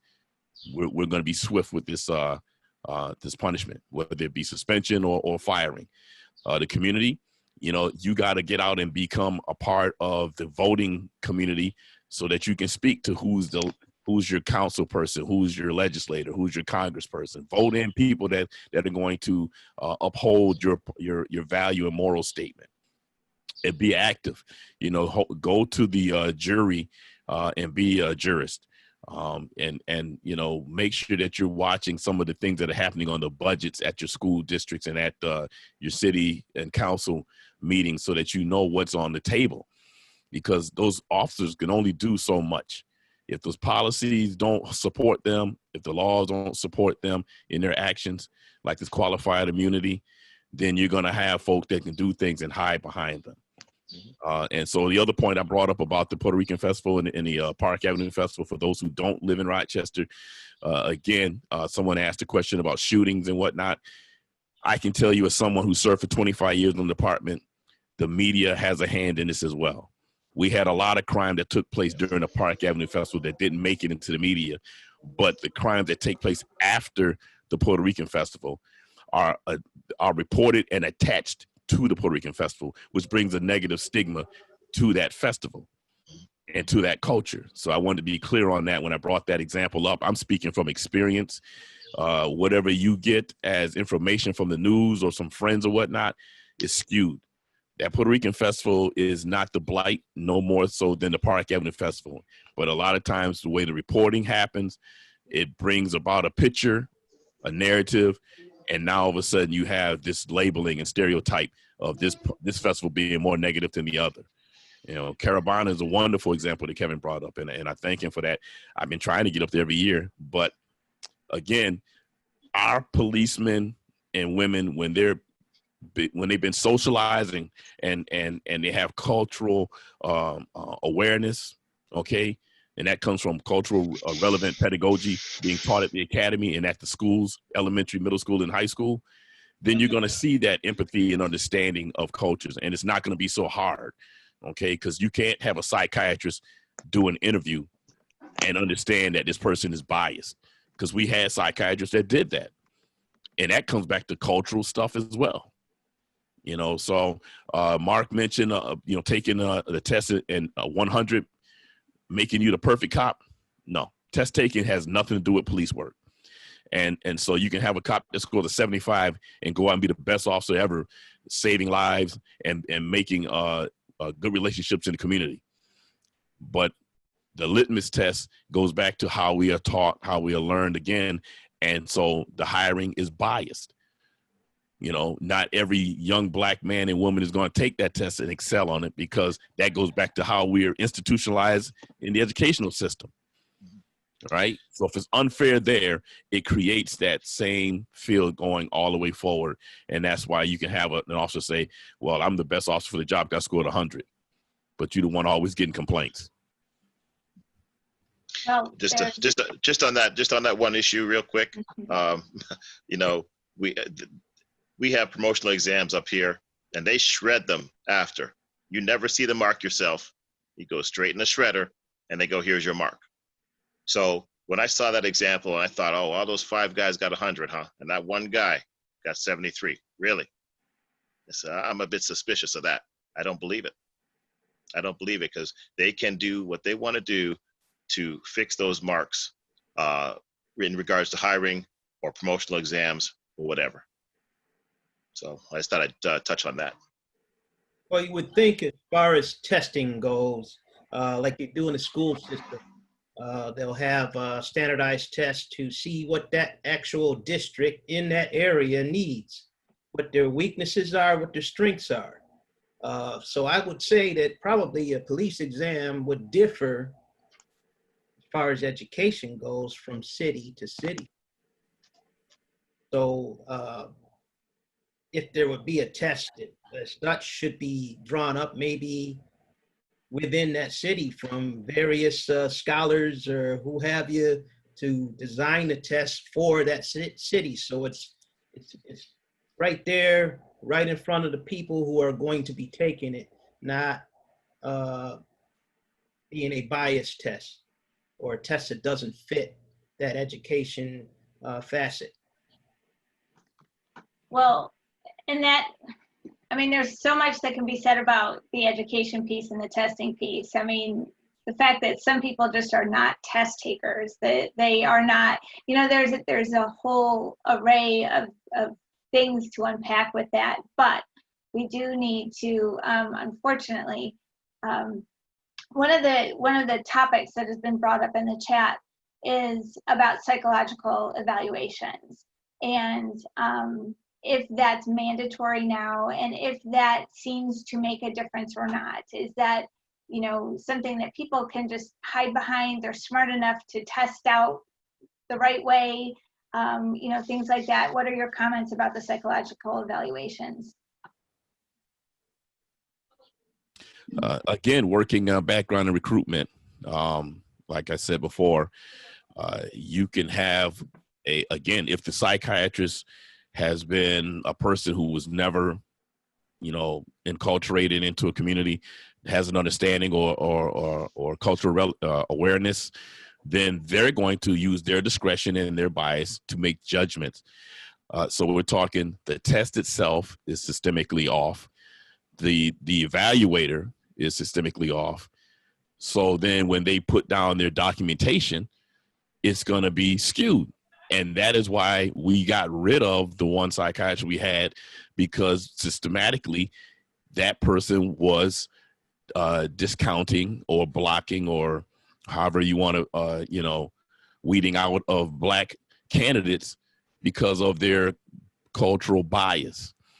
And so when we discovered that, and we looking at more unbiased psychiatrists and testing, then we saw the numbers change, and we were getting more officers of color as candidates, and they come out to be just as well adjusted as if, the test worked perfectly.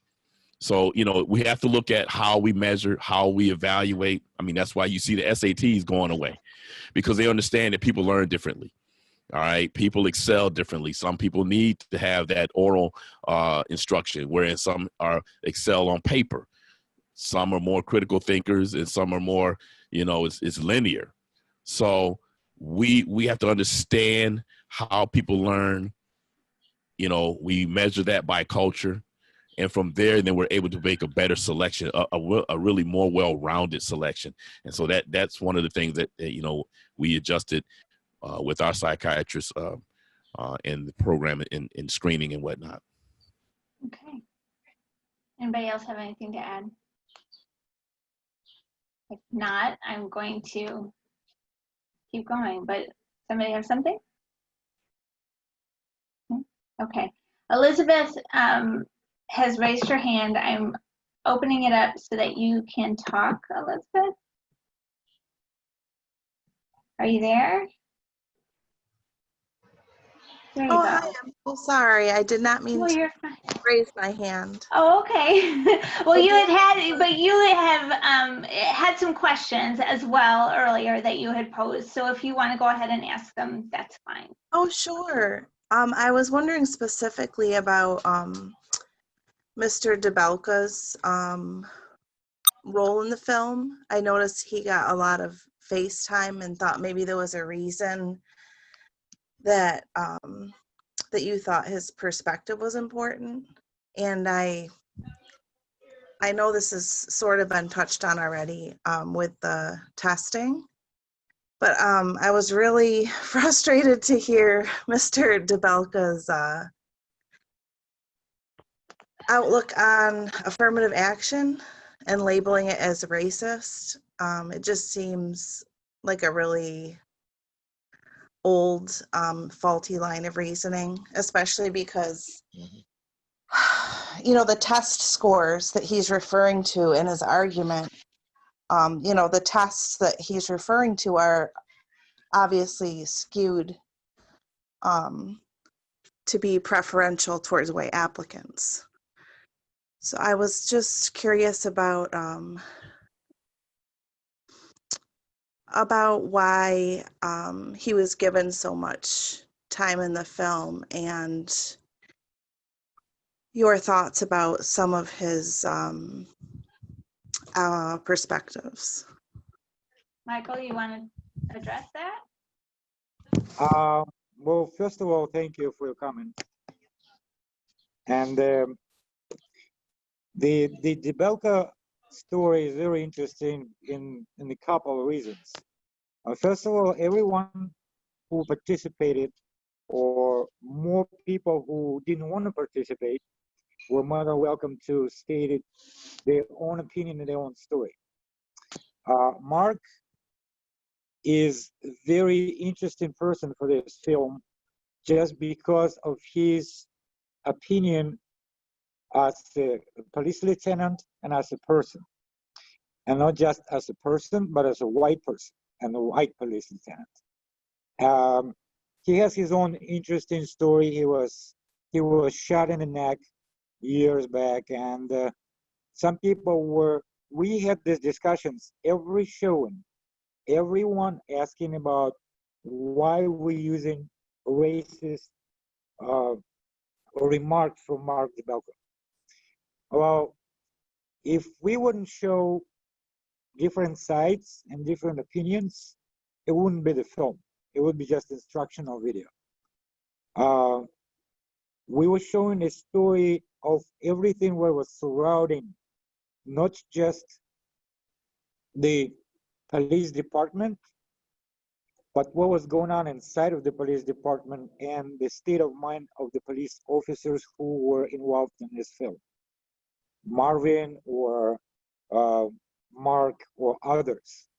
So from the perspective of being different thoughts, and if you look through the film, Mark's opinions were some sort of like a bipolar. He was going there and there on both sides. That's why we gave him a decent amount of time on the film. And most of the film based or was built somewhat as a discussion between the participants, between the interviewed people. So at some point it came up an argumentative, and sometimes even controversial. And as I said before, I wish we would have more people involved. I wish we would have more time and money to spend and travel around the country and to shoot this whole film. But we had what we had, and we have in the final product what we have in the final product. Just leaves open the opportunity for too blue to be black, too black to be blue, too.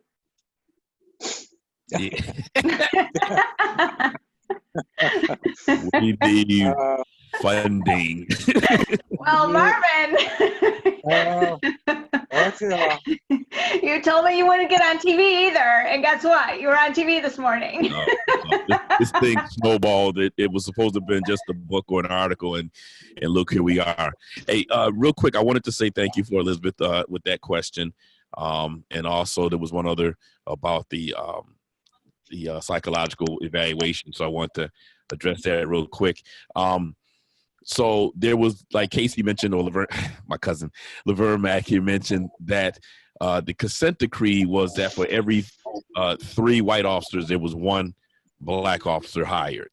Okay, so many times they put these scoring of people that take tests in a band scoring. So you might have 15 people in position 1 and another 15 in position 2, and then like 1 person in position 3. They only have to select, 1 white person and 1 person of color out of that band and then move to the next band. So you have a lot of officers, or candidates rather, who score 100, but they're in a band of 6 or 15, and they make the required selection out of that band and move on. And so now that person in the band feels, oh, well, I got looked over because the person who was in band 2 or 3 that might have been lower got hired over me. Same thing with promotion. So the complexity of that is that you could have somebody in band 1 score 100, but they could only take 2 or 3 out of that band of 15. And so they took the requirement because of the consent decree. They took the 1 black out of the 3 whites that were hired. Then they moved to the next band, and someone scored an 80 in there, and they did the same thing and moved to the next band until they've gone through and exhausted that list for the slots they have at the academy. Does not mean that, a person that of color is selected off of a minority list, because they're not. They take the same test, they score, but when they're banned because of the consent decree, you might have out of that 100, like Kevin mentioned, 3 or 4 that are black or Hispanic or Latin American. And so now they have to get in because of the 1-to-3 ratio. If they violate that, then they violate the court order. And we've seen it as a president. I've been asked by the department, by the union, hey, can we take that slot and put it to the next academy because we don't have enough officers of color to hire in this group. And so we're going to give the slot to another white male or female, and then we're going to take that vacancy to the next class. And now we got to hire 2 or 3 additional. And we'll get to probably 3 or 4 academy classes and still not have hired the requirement of the consent decree. So now it comes back to, in actuality, the person of color didn't get the slot because they couldn't find enough to get through the interview process, through the psychological process, through the physical agility, all those steps of recruitment. And because their numbers are so low, it's just the natural progression that if you only have 2 or 3 and you lose those 2 or 3, now you're back to 0 again. And so we have to find a way to recruit better. We can't use the same old excuse. We just can't find qualified officers of color to hire. You go to those HBCUs, you go to the churches, you go to the community rec centers. There's a lot of children. I was one of those kids that ran around on the playground, single parent home. Okay. I should have not been one of the odds to get on the job, but I did. And I excelled, I think. And so now we have to make sure that we hold the department, the unions, and the city accountable in their hiring and recruiting practices, and make sure that the real information gets out there and not someone who's upset and says, well, I got overlooked. No, you have to understand the process, and then you'll know why you didn't make it to that next level. And hopefully that answered the question for the one that mentioned that about recruitment and psychological evaluation. But I just want to say again, thank you all so much for supporting, Mikkel, masterful in taking those interviews, because all of those folk that were interviewed, we went well into like an hour to 2 hour interview for each person, Dr. Anderson, Captain Price. And so for him to go back and cut and take and extract information from each interview and put it together to create this film where it sounded like we were actually talking together is masterful. So I just want to thank Mikkel again for being such a great producer, and my brother, and then Sheila, again, thank you for taking this time to put us on this platform. And Esty, my Coast Guard brother in Syracuse, I thank you for being here. You and your wife always support. Kevin, I'm going to dust you again on the track once we get ourselves back in shape. And to my brother and my cousin, man, Laverne, like I said, we've had so many conversations. This is family that I got to know older in life. And so, for us to still be like we grew up on the Sandlot together is just crazy.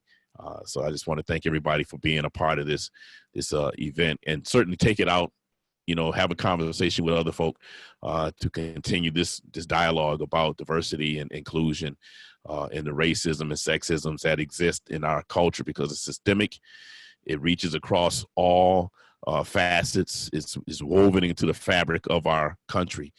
So that's why every day as a Black man, waking up, James Baldwin said that we're in a constant state of rage if we're conscientious, because when we see the injustice that have taken place, like George Floyd being killed in front of us, that 8 minutes and 46 seconds, if it don't disturb you, you don't have a heart or a soul.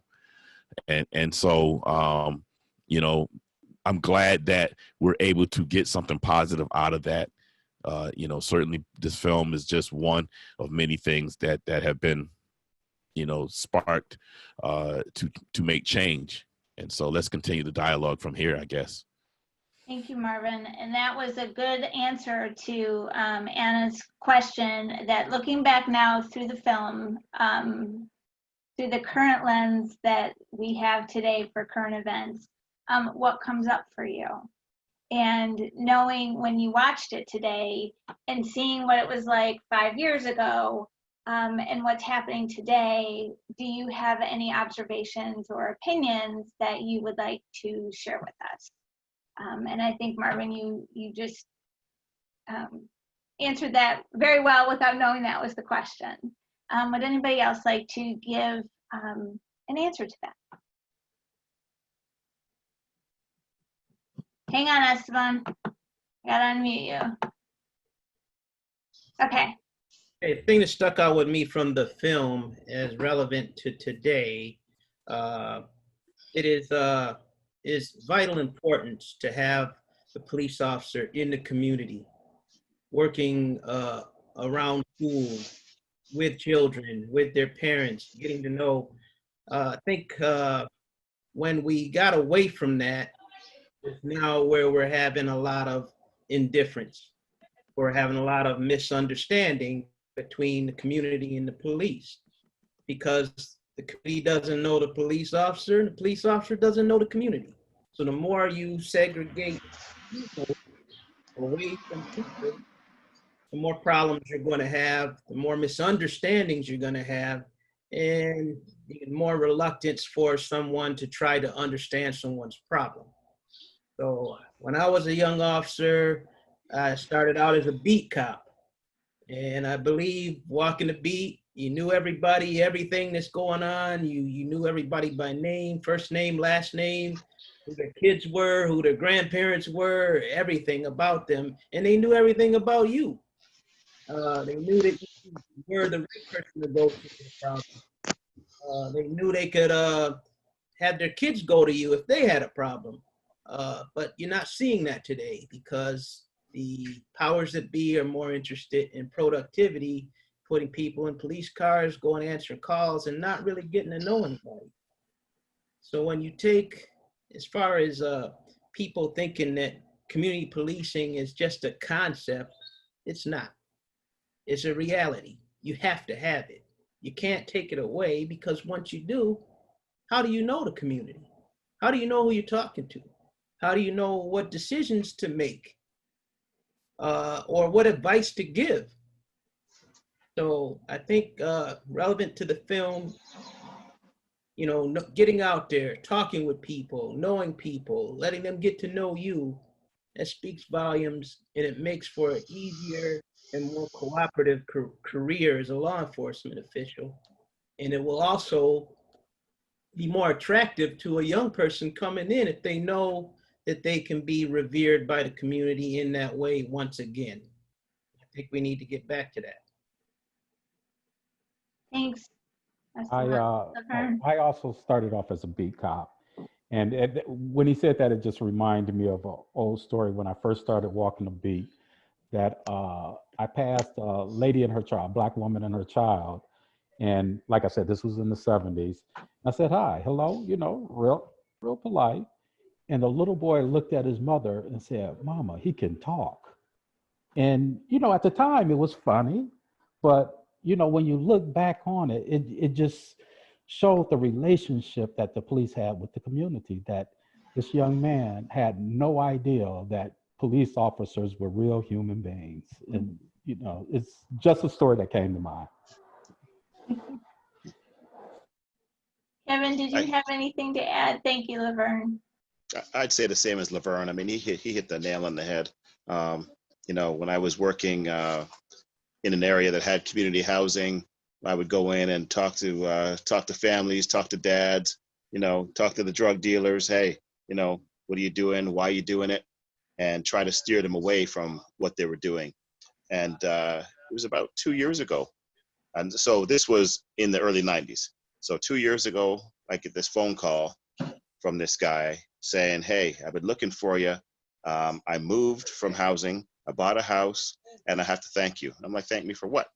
And he said, you know, the talks we used to have really got to me and it changed my life. And that hit me right in the heart. Cause I'm like, you know, this is a guy I didn't think would turn around and he did. And there's value to community policing. So it's there. Awesome. Yeah. Yeah, I started out as a beat cop before I got promoted. Like I said, I'll give a story. So I had this young man who had a whole bunch of traffic tickets. He had no license. And so every morning I would go to his house, knock on the door, and he stayed with his grandmother. And I would say, hey, you know, so-and-so, I'm here, the police, you know, got this warrant for you for some license, you know, for tickets. You know, you need to take care of these. They're not going to go away. So I went to his door probably about 3 weeks in a row, you know, just every day. Finally, he came to the door, you know, and I had left a note on the warrant saying, I'm not going to arrest you, but we got to work on this because this warrant is not going to go away. Eventually, you're going to be somewhere in the street. You're going to get stopped, and now you're going to have to go to jail. So the next day I come back and he comes to the door. He said, I got the note on there. He says, what are you going to do? I said, I'm going to come back the next day to pick you up at this time to take you down to the DMV. You better have this amount of money so that you can pay these tickets and reapply for your license. Long story short, we went down, we took care of it that day, came back. That young man was able to go to work. because that's what he was doing. He was driving, going to work to help take care of his grandmother. Fast forward a few years later, I'm working a concert in Rochester, and I was part of the dignitary with the artist. Who do I see standing with the security jacket, commanding other security in the place? This young man. And he comes up in front of everybody and says, "This man saved my life. He took me out.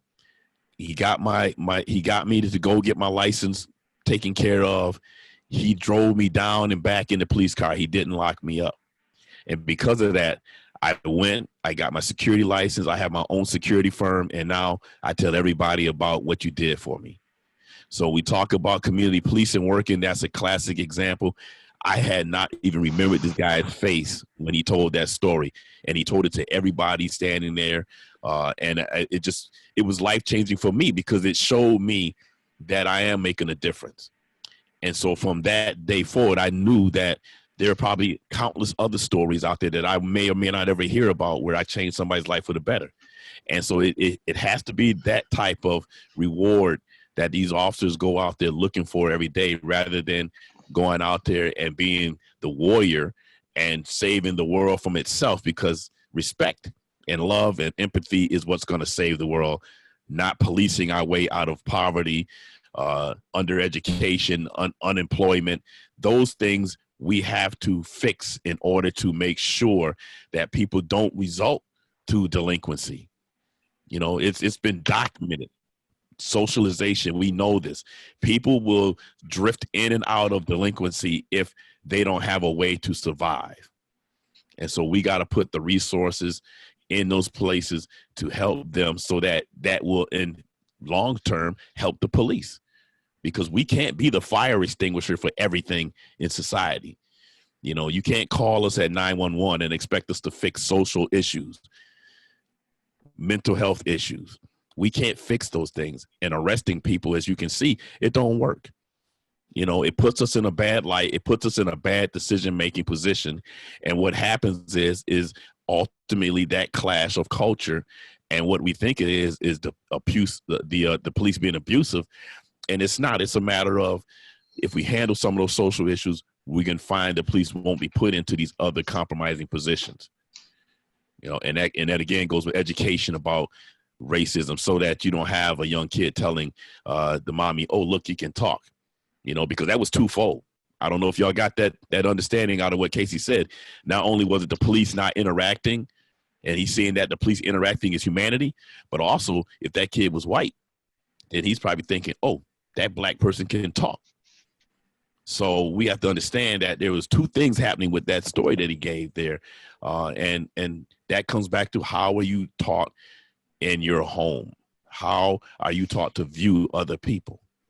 And so we have to start at home and in the school, understanding one another's cultures, so that way when we get into these other positions of authority and other places that we work in, we don't bring those biases and those microaggressions with us. I'm very glad that you addressed that, Marvin. Thank you, because that was one of the things I was going to say next, is that there were a couple of times, you know, that it was mentioned that there's not time to educate, and while you're on the force and policing, and I understand that. Like I understand that statement. However, where does it start? Like, it has to start somewhere, right? And so I think that things like this, and continuing to educate in discussions like this, and making this film is so important, and why it was so important that we shared that today, because I think that it's just one step in the education process, and there's a whole lot of education that needs to happen. So thank you all for being on our panel today. Thank you for creating the film. Thank you for your time, your expertise, all of the humanity that you've shown throughout the years, all of you. And just, I appreciate the fact that we got to share today all of your perspectives, and thank you for being here. Thank you all that attended today. Those of you that are going to be watching this as a recording, thank you so much for listening in and tuning in. Really appreciate your time and your desire to know more and to educate yourself and to share with other people what you've learned. So does anybody have anything else, last words that they want to share? I just want to say thank you for having me as part of this. This was awesome. To be able to Thanks a lot. With all the officers here and directors and yourself, Sheila. Very, very great opportunity. Well, thank you. I appreciate you being here. I really do. So, anybody else? Thanks from Canada. Thanks from Detroit. All right. That's awesome. Well, I love that we had an international bent to this today. You know, like I was really excited when I learned that you were from Toronto. I was like, this is awesome. We've got an international thing. Because I think that there are, I mean, obviously there are so many problems systemically in the United States, but it's interesting to see that that Canada has already overcome some of those things, that there is a very different diversity perspective there, and so it was good. I'm really glad that you were here and were able to contribute to that, because I think it showed me that we have steps still to go, and it's good. You'll get there. I am confident that we can. It's might be slow going, unfortunately, but I think that progress is being made. And the fact that we're having this conversation, when this film came out a couple years ago, it was, there wasn't that kind of interest. There were they did some showings and they had a great turnout. But even when we talked about being on the news and being, embracing media and things like that, they didn't get phone calls back. Nobody kind of picked up that. And I think today, it was a very different climate. And so it was very interesting that the media took advantage of the fact that they could give them a platform. And so I think that, it's slow, but it's coming. Validation. I tell you, you nailed it, Sheila. I thank everybody that took the time out to be a part of this, the panelists as well as the participants who signed in to listen and watch. Like when Mikhail and I put the film together, we hit a wall. None of the media want to pick up. They thought it was too controversial. And so, now to have them want to interview us to talk about it, I even had, some law enforcement around here who said that they remember us doing the film and said, man, this is, we didn't believe you back then. And now they're like, we believe you and you saw what we couldn't see back then.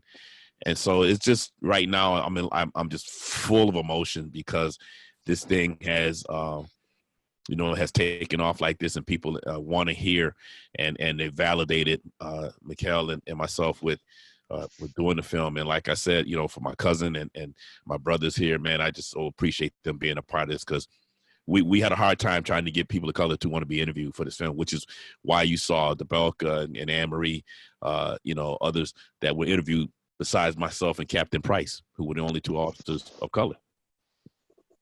Which is so interesting. So I just, again, thank you, everybody.